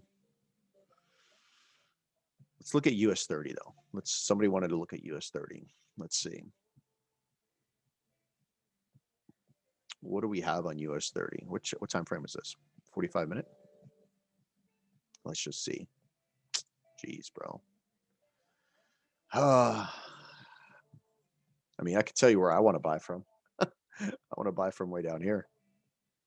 This is where I want to buy from. This to me is that leg, right? This is that leg. Um, yeah, the problem I'm having, did we make a new high here? Hold on.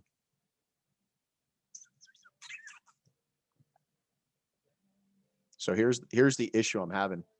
Like, all right, so we've set in our highs and lows. So here's our high, right? Price comes down into a reaccumulation, but doesn't have enough to make a new high. And then we come back into this demand area and we push up, but we don't have enough to make a new high. So we've just been sideways. We're just sideways.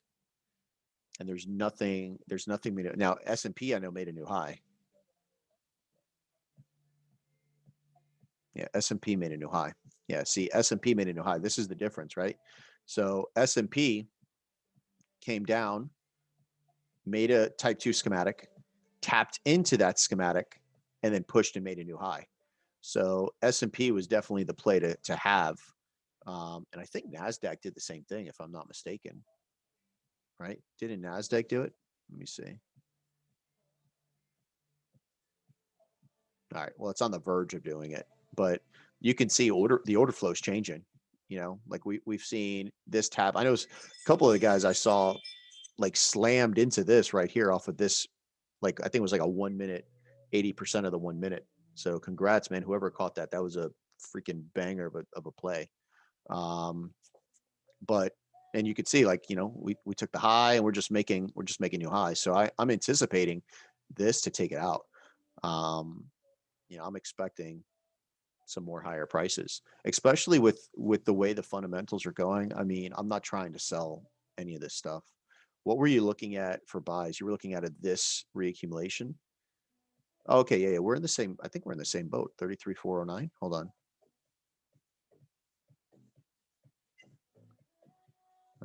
Yeah, okay. You're looking here. Yeah. Okay, I got you. Yeah. I'd be looking. This is the only area I'd give it a shot at right here. So if it trades into that area, that's the only area I'd be looking at buys. What else did you have here? Hold on. You had, what was this? So in here, what is that? Hold on. Let me just see. So you're looking here.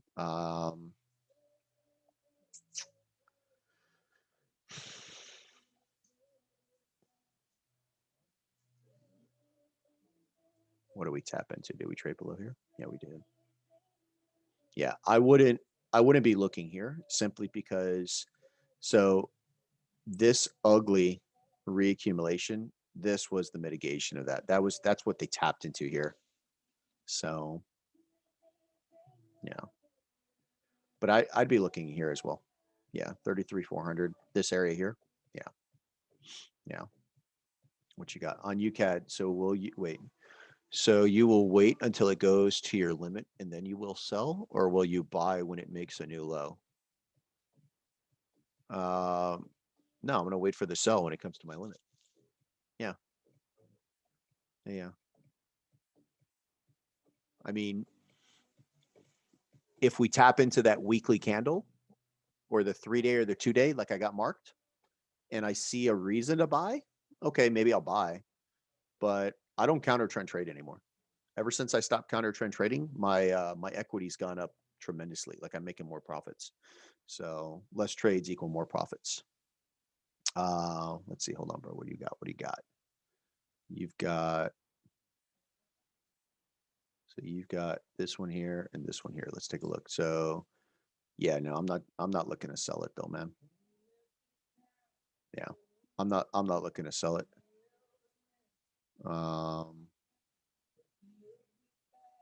Yeah. Yeah. I mean, look, this is bullish, right? This is bullish. So I'm not.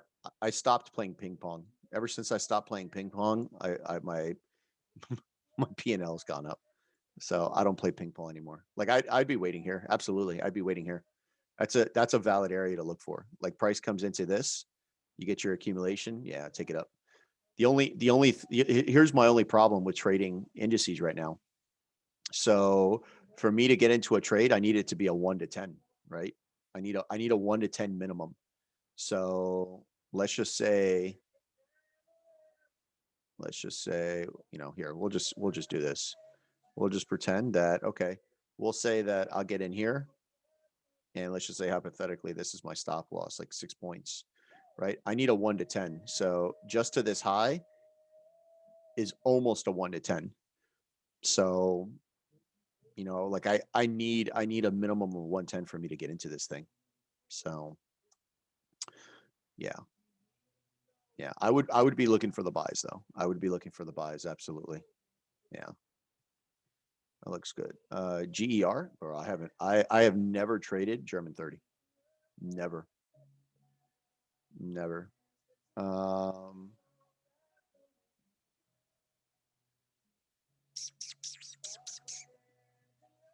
Yeah, you got your schematic. Absolutely. The only thing is this may have been the mitigation of it.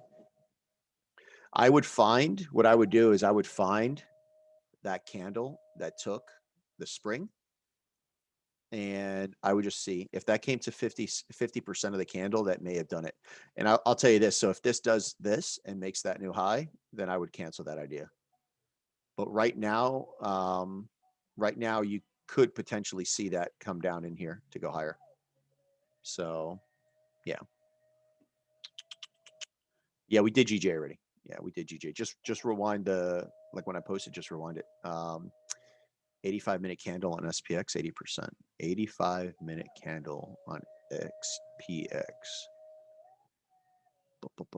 85-minute candle. This one right here. Yeah, yeah. Just, I mean, what happened down in here though? That's the only thing. Like, look to see. So here's your schematic. This is price tapping into it. Like I would go down and see what happened in here.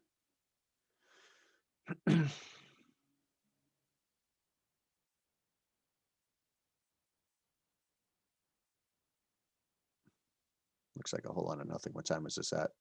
This is afternoon session. Okay. So this is after lunch. Yeah. So you have a schematic in here. Here's your schematic right here. Looks like a type 2. Looks like a type 2. Yeah, it's a type 2. Get yourself a little fractal type 2. Yeah. Yeah, here's your type 2. So you have your trading range, climax, test, test. I mean, I don't know if I classify this as a spring, but we'll say, all right, spring. So if this is your low, this was your low, broke structure right here. So, potentially entry would have been out of something out of here. So if that's the 5-second, I wonder what the 15-second, let's see. Oh yeah, there you go. There's your entry right there. There's your entry right in here. So let's see, 30-second. Yeah, there you go. There you go. Who wants to take a bet with me and see if that's 50%? Who wants to take a bet and see if that was 50% of the 30-second? I don't. Yeah, bro, this is what makes me sick. You want to know what this would have been? Let's see. Let's see. That's half of a point. Half a point stop loss. Where's it? It's at 141.89 right now. Let's just see. You want to see some shenanigans? You'd be at a 1 to 130 right now. 1 to 130. Yeah. So, but that's your schematic. That was it right there, man. That was your schematic. So, yeah. Yeah. I mean, you guys can see it, right? I mean, just sometimes you get, you got to just draw it out, but climax, test, spring, and then, you got to find the confluence. So what you want to do is you want to find the candle that does this, right? Because this is where they sell down to turn around and buy up. So that 30-second, right? That 30-second candle is what they sold down. Because what you want to find is not so much the candle up here. You want to find where they turned it around. And this is where they turned it around to push up. So we know that this is where they turned it around. So yeah, this 30, yeah, 50%. Yep. Will I wait for a schematic on AutoCAD? Yeah, I will. Yep. So, but that was your play. That was your play. So I'll tell you right now, let's just see, hold on. All right. So do they ever come back to mitigate this 15-second candle? Because that's the whole reason we were looking at this. Oh, wow. Did they come back? Let's see the 30-second. Hold on. 30. Let's go 1 minute. Yeah, I mean, I would say that's been mitigated.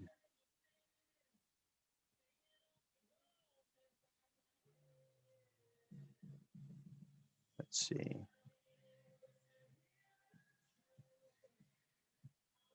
Are you kidding me? Bar replay can't be connected. Oh, trading view.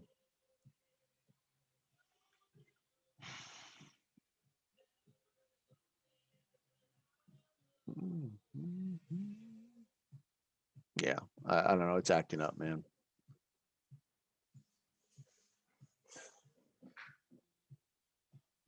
Let's see. We may have just lost trading view.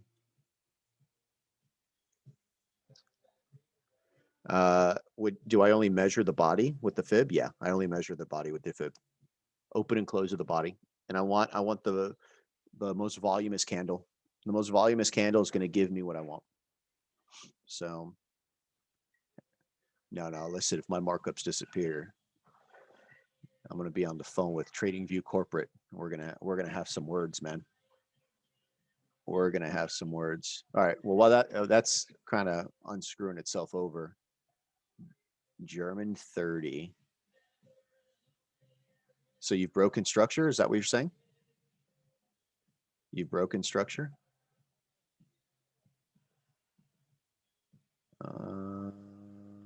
Hold on. Yeah, no, you haven't broken structure. Like so I don't know how you qualify like internal structure. I don't know like for me, it's either we've broken structure or we haven't, you know, like you either jump off a building or you don't, you know, like I learned that this right here means nothing, you know.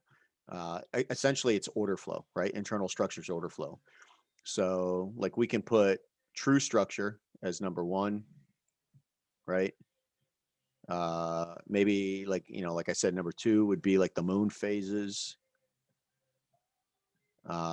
Maybe we'll put like number five.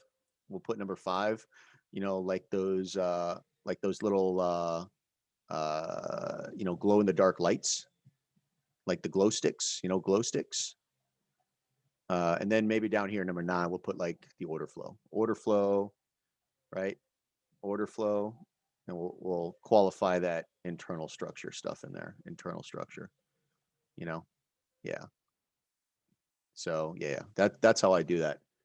Like, because this, yeah, I mean, it shows intent, but yeah, all day. Yeah. I mean, I'll tell you right now, if this comes down in here, yeah, I'd be looking for buys out of here. But what do you have? You have an accumulation that happened here, right? So this accumulation, the key is what can it do? So if it does rally and take out this high like this, yeah, all day long, buying from here. So just always ask yourself, like, what did that accumulation or distribution do? If it did nothing, then you just go ahead and you can block it out. Like sometimes, you know, like I created that tool where you just kind of shade it in, like it never happened. It doesn't mean anything. Just shade it in if it doesn't do anything. Yeah. Yeah. Chinese calendar, absolutely, man. When you say most voluminous candle, do you mean the candle with the least amount of wick? Yeah. So like what you want to do is like here, like I don't know if TradingView came back, but like so do you see like this candle right here, right? This down candle, right? The down candle.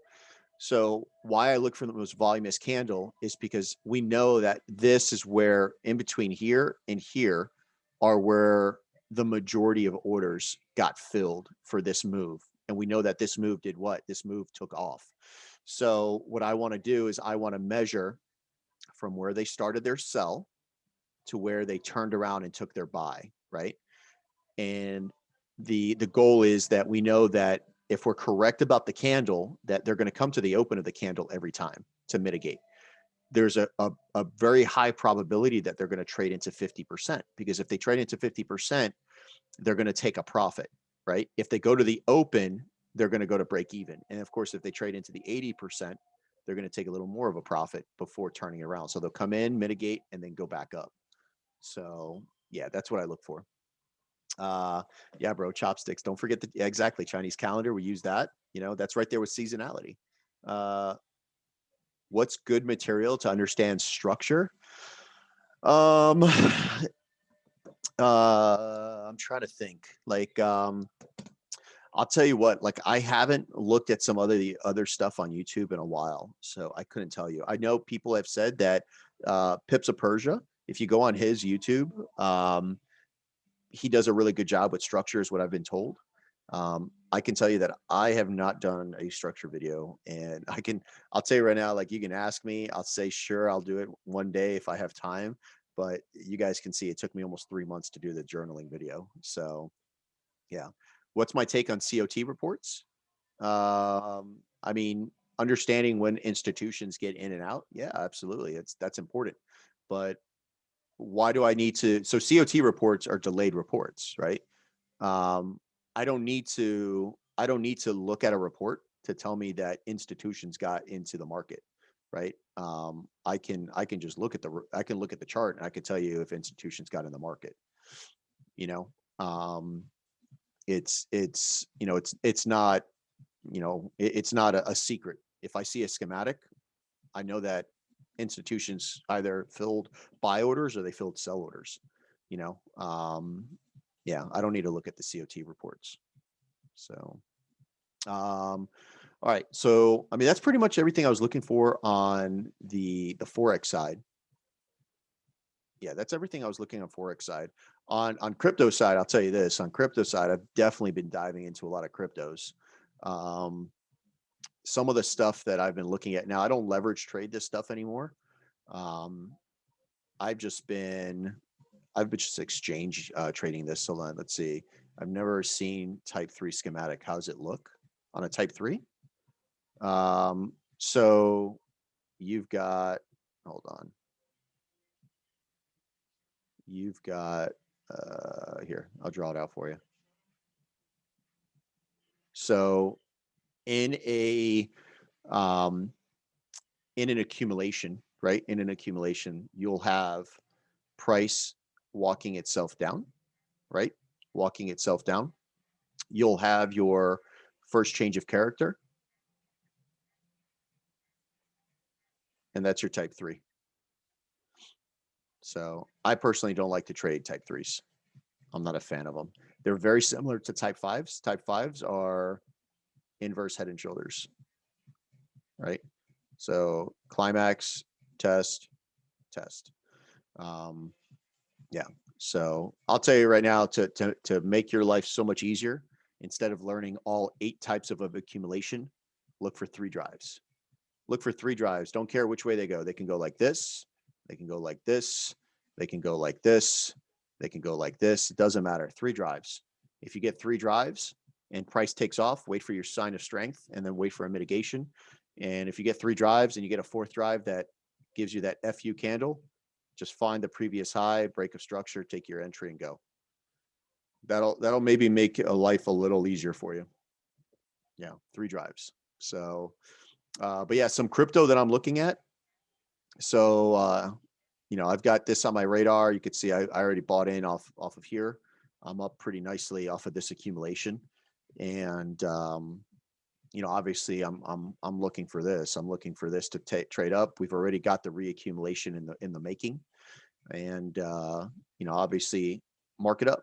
Just look at it from a Wyckoff perspective. I just stick to the higher time frames. Stick to the 4 hour, the daily stuff like that. But yeah, this is definitely something I'm liking. The Cardano, I'll tell you right now, for those of you guys that are in Cardano, I've been in Cardano for a long time. I actually am in the process of moving over. I'm changing all of my Cardano into other crypto because we're in an active distribution, right? So I sold some when we got up here, and then I did sell some today out of here. If we do go kind of do something like this and then break down, you can see I have my alert right here. And I did take a little purchase in here. So I'm up big on it already, but I've got a buy limit down in here. I've got a buy limit at 40 cents. So I would like to see this thing trade down. So Cardano is something I'm looking at. Anchor, listen, this thing has been booming.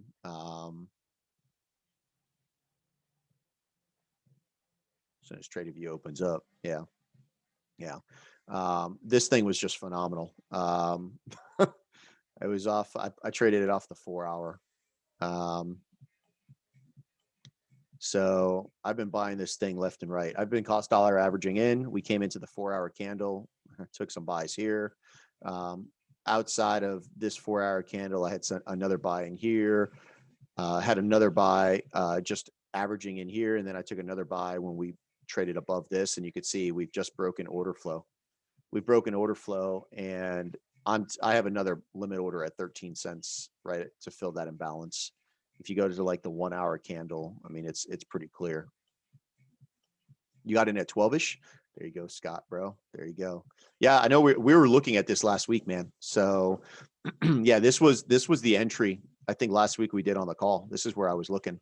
So yeah. Does crypto extreme work? What do you mean? Like put limit orders on the extreme? I mean, it could. I can tell you that a lot of you're going to be waiting a very long time for some of the extremes, though. So you got to kind of play it off of what price is doing, you know. So what I did here was, you know, you could see this small accumulation here, 1, 2, 3, 4 drives. We broke out of the trading range, and when price came back into 50% of that 4 hour candle, that's where I had a buy order sitting.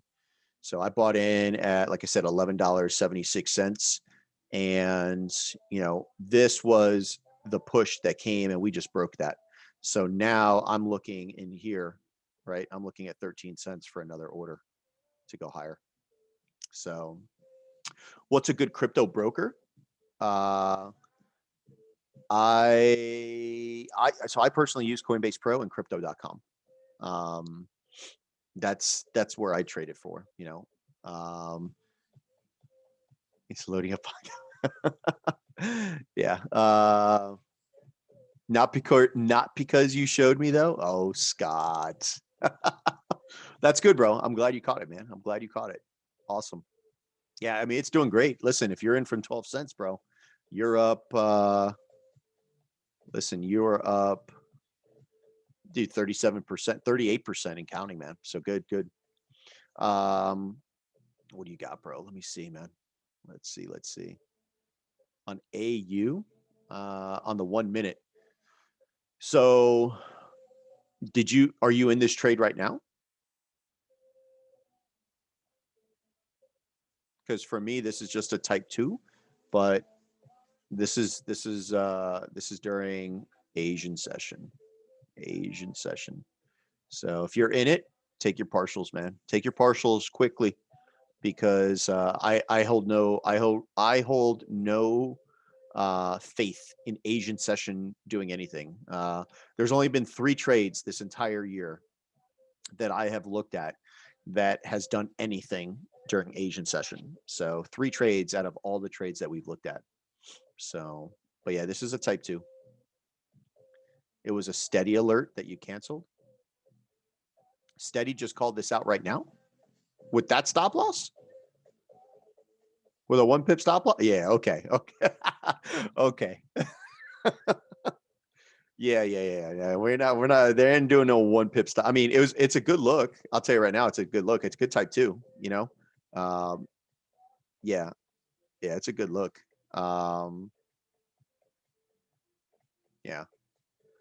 Yeah. Have a little bit of listen, they're great traders, man. Absolutely. They're good. Kurtz has been fun training my eye. Let's see, bro. What do you got? Yeah. Okay, so this is on Tether. You know, I haven't looked at it on Tether. All right, wait a minute. So yeah. Did you happen to get in on this right here? Did you get into this? Because this would have been, I mean, this tapped right into that reaccumulation. This was the reaccumulation, right? This is the slingshot that causes that move. You're almost FOMO'd into ADA for long term, but Wyckoff give it. Yeah, absolutely, man. Yeah. The like ADA was clear. I mean, ADA is extremely clean on the distro side. So, oh, you didn't get in? Okay. Yeah. Yeah. Yeah. Yeah. Yeah. Just set your alert, man. Just set your alert. That's what I'm doing. So like now you can see I got the boof. So I'm just going to move this down to here, and I've already got, I've got my order pending on it. So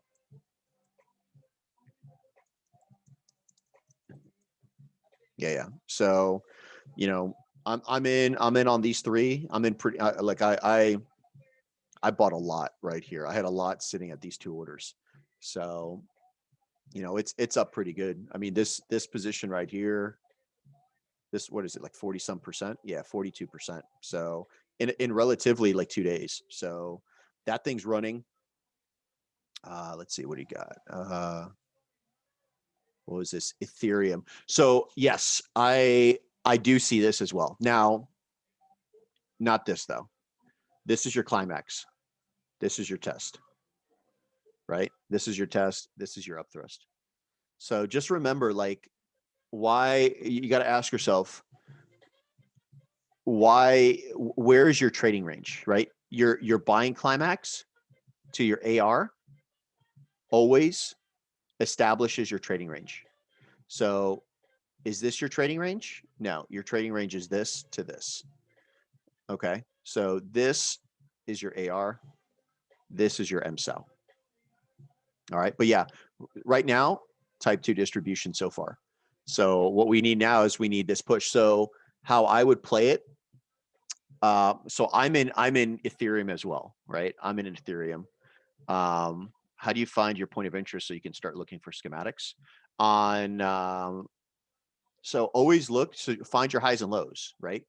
So find the high of the leg and find what maintains structure, and then ask yourself what caused the high and the low. You're going to scale out of ADA and yeah. Yep, I am too. So I'm in. I I'm in. Hold on.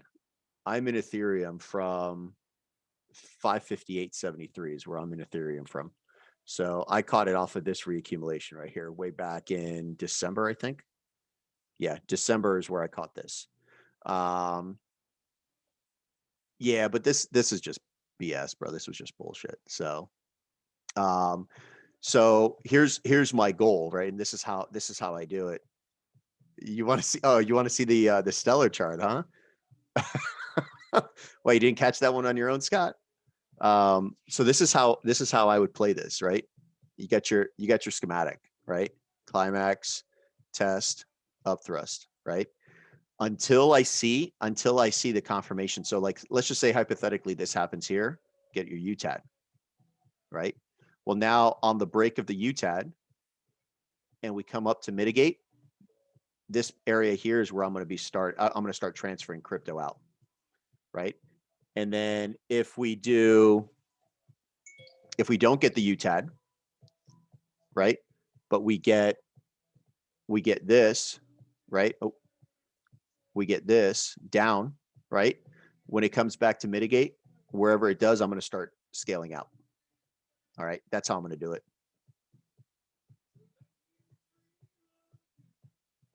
You caught it too. Awesome, bro. So would that wick have activated by 11? So no, because I don't think this wick just happened on Kraken. It didn't happen anywhere else. Like this manipulation crap right here. Yeah. Yeah. Let's see. On vet tether.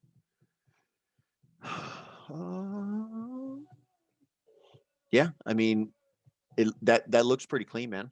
That looks pretty clean. Absolutely, man. Absolutely. Yep.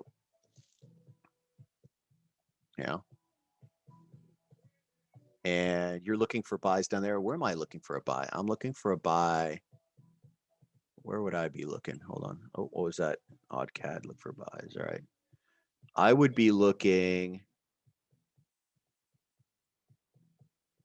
Yeah, I'll tell you right now, like the main area I'd be looking for buys on Ethereum is probably around here, like in here. I'd be looking here or I'd be looking in this area on Ethereum. But yeah, I would actually here, you know what? I'm just going to set an alert here.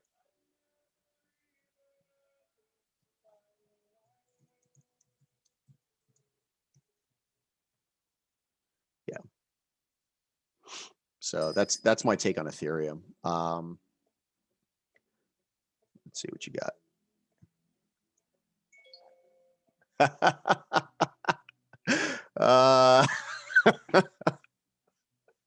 Yep. Yep. Yep. Yep. Is Sango still on the call? Ask Sango what he should what we should label that. Yeah, man. Yeah, it's Asian session, man. None of that crap holds, bro. None of that crap holds.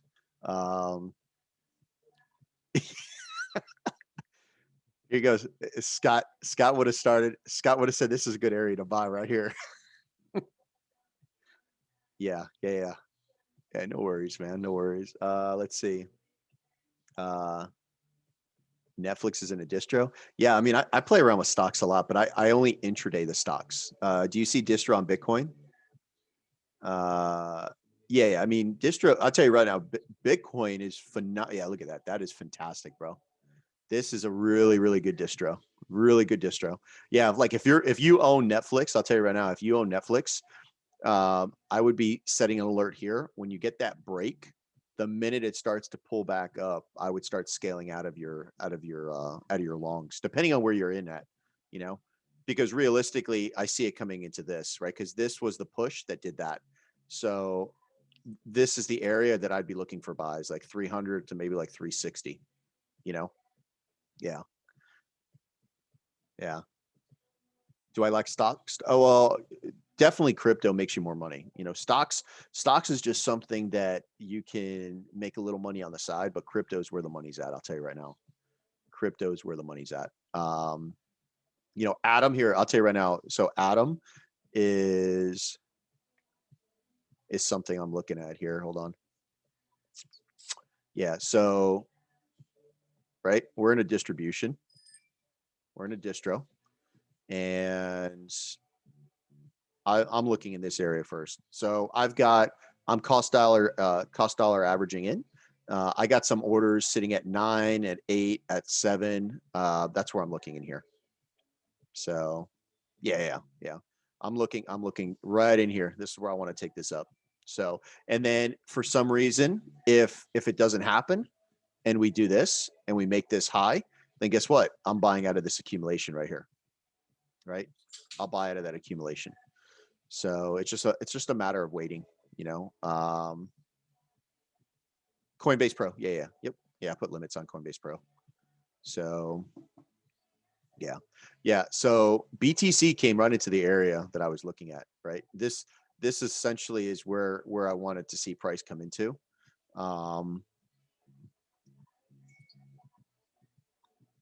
I mean, this could still be a distro on like maybe the daily time frame. Let's see. Yeah, I mean, it could be a distro. We got our 3 drives. But what do we see? What do we need to see? Right, we have this. What are we lacking? Really, any good signs of weaknesses? You know, so you have your climax, your test, your up thrust. We get a UTAD, right? Get a UTAD.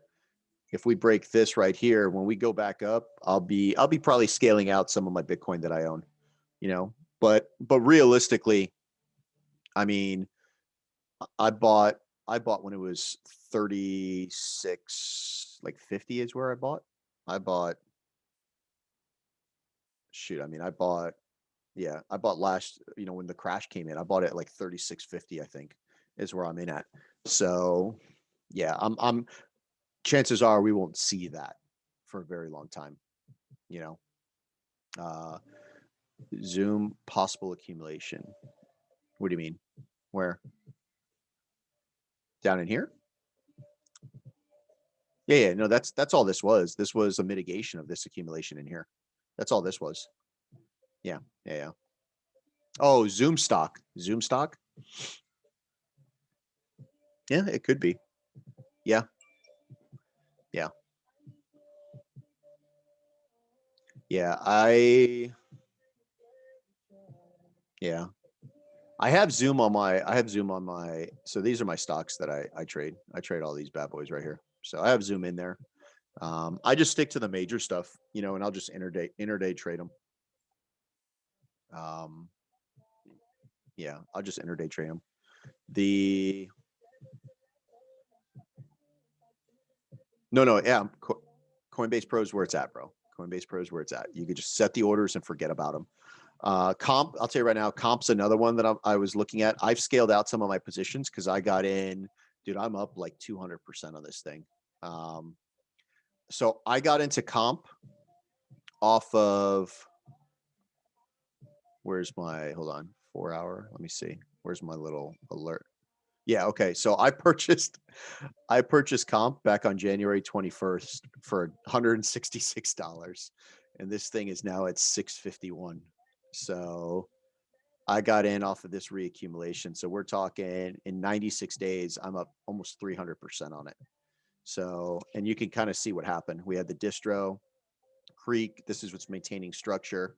So I'm looking for buys. Any push down beyond this stuff here, I'm looking for buys. So I'll tell you right now, I've got some orders like at 380, 350, 360, all in here. I've got some orders that I want to take higher. All right. So comps one, Engine is another one. Engine is a NFT for Ethereum. Damn, this thing is just slow as crap. So yeah, this is what I'm looking at here. You know, keep in mind that this could be just a really long out distro, right? And okay, sounds great. You could see this was my worst entry that I've taken. I was looking at taking something out of here, right? But I did end up coming in here at 193. You can see I have an alert here. As we trade up, I'm going to scale out of some of what I have and just take some partials and wait and see. Because if we do trade up above the UTAD, then my plan is to buy some more when we come into here to go higher. All right. But this is definitely like a longer term hold, right? And then obviously you could see if we do ever get down into like the 40 to 60 range is where I'm going to be buying. So, but Engines one, what's the other one? Oh, right here. This one right here. This was a good slam right here. This was a good slam right here. So, I bought some right here on the 19th as we came into this daily candle, and I totally forgot to set my limit order off the 80% of the daily. But we came into the 80% of the daily, and you could see the accumulation that we have. As soon as we break the order flow up here, right? Break of structure on this, I'm buying out of this accumulation right here. So I have a limit order. I have a limit order set at $14.18 is my limit order. And I just want us to break that order flow. We break that order flow. That's what I'm looking at. So I like this. And the last one I'll tell you about is Stellar. Stellar Lumen is one that I've been buying a lot. I've been buying this stupid thing since Coinbase gave me the free ones like a year ago. But you can see, I mean, it's pretty simple, right? We had that push and we had another push. Well, we had this long drawn out accumulation, and I started buying all in here. I bought in here. I even took some in here when we first came into this reaccumulation, but we tapped into 50% of the daily candle, and you can see we're getting that push. So yeah, this is looking pretty damn good. So I'll tell you right now, if we break, you can see I have this alert right here. Well, it says delete buys, but it doesn't mean to delete my buys. If we break this right here, if we break this up here, I'm looking in here. I'm looking in here for some more buys. Yeah. Could it ever go back to $800? Bro, I don't know, man. I don't know. I don't know if we'll ever see it come back. Thoughts on XRP? If we get down to 50 cents, I'll buy some more, man, but that's about it. Yeah, I mean, maybe one day we'll see it go down there, but I don't think it's anytime soon.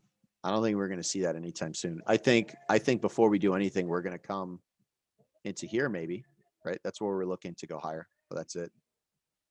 Kraken filled that imbalance. Yeah. Kraken did fill that imbalance.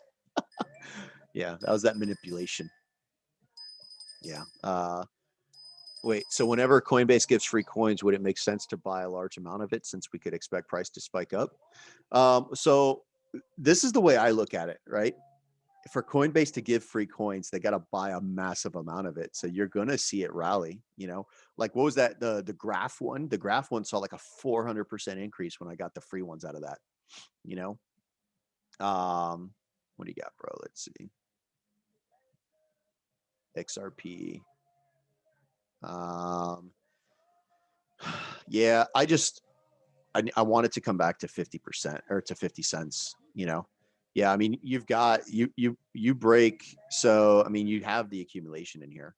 So if we do break, what I would be waiting for is this break for that and then see something like this. That's what I'd be looking at, because then this is what's maintaining that bullish leg. I mean, I'm bullish on it. Don't get me wrong. I'm bullish. I'm in my dollar average is 23 cents. So yeah, I'm up big on it. I don't want to buy from these prices up here.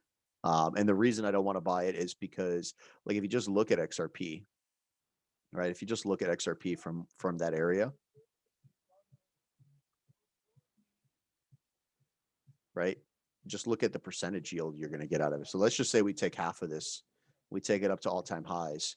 We're only looking at an 85% increase, right? 85% increase. But if we come here and we take something that is, I guess maybe this one will be a bad example, but let's just say we take this one here, right? And say price does come back into our 50% where I want to buy, right? I mean, we're talking on this one here, we're talking over 100% increase, to all-time highs. So there's some coins that just have a really nice, projection for us to get into. So fourth USD. Let's see. Hold on. Whenever TradingView comes back to life. Oh, wow. Like maybe they're just cutting me off. Like I can't. Look at this crap, bro. Wow. Fourth USD. Let's see.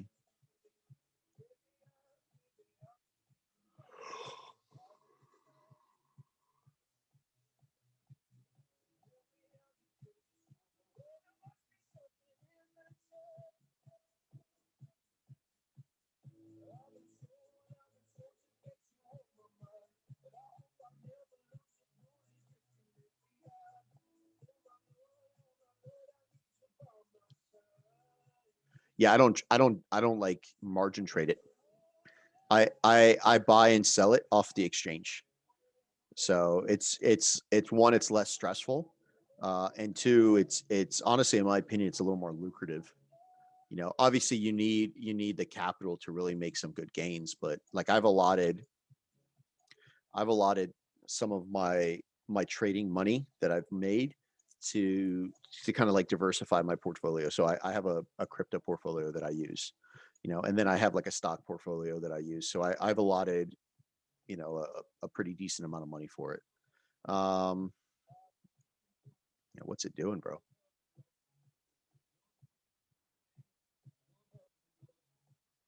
I mean, we're definitely getting a schematic.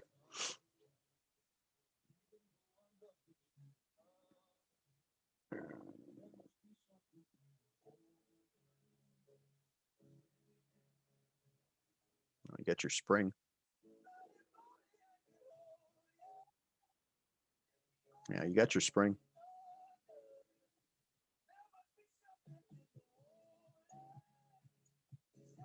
Let's see. Came out on the 21st. Yeah. How do you go about risk management when investing in, as opposed to leverage trading? So what I personally do is I came up with a certain amount of number that I'm going to allow per coin. So obviously, like, I could buy more coins of REN USD than I can of Bitcoin, right? But I still invest the same amount. So let's just say if I said I'm going to put 25K on each thing, right?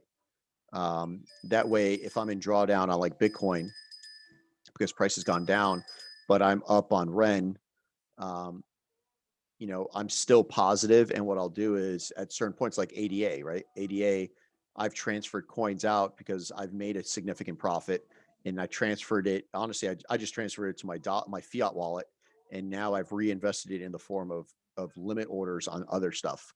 So, like the thing about non-leverage trading, like on the exchange, is you're not going to be called out on margin, because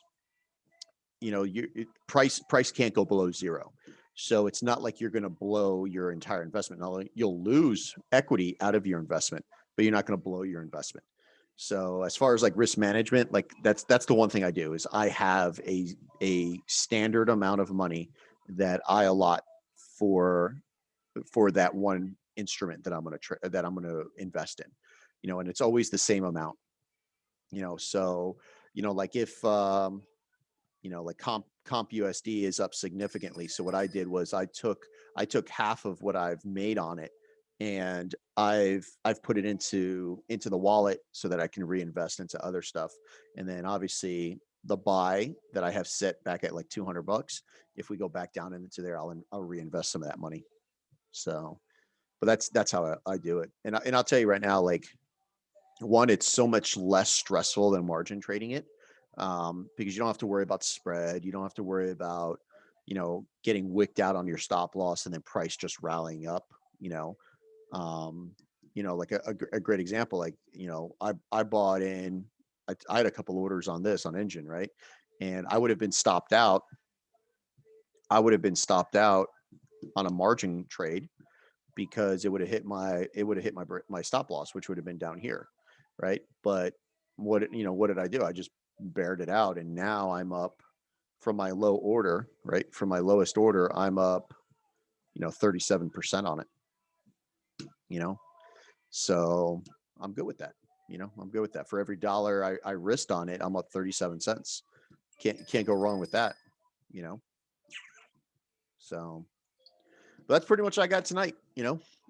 Um, if there's anything I could tell you on the forex side is just be patient. Like the last 3 weeks, I'll tell you right now. I've well, in the entire month of April, I will tell you this, that I've taken a total of 7 trades, and I'm on average to make what my normal average month is. Now it's not the highest, it's definitely not the lowest, right? It's right on point where what I want to make every month. I can tell you though that I have yet to really catch a big move. It's just a lot of break evens, but in those break evens I'm taking a significant amount of partials. I'm just partialing out. This morning's trade that we took, I partialed out. I tell everyone, hey, I'm taking 25%. I partialed out. So, make sure you take your partials, because especially in conditions like this where the market's just either in a very higher time frame schematic that's taking forever to materialize, and just partial out. Partial out, take your partials, be patient with it. Don't be in a rush to lose money, you know, and just let the market do what it wants to do. Remember, it's always right. So, um, if there's any last minute questions, hit them up now. If not, I am going to call it a night, and I'll see everybody in the morning. Let me. Oh, let's see. Let's see. Nope. Everyone good? Awesome, man. Cool, cool, cool. All right. Well, listen, I'll see everybody. I'll see everybody tomorrow. And trade safe. All righty. Thank you guys. I will see everybody later.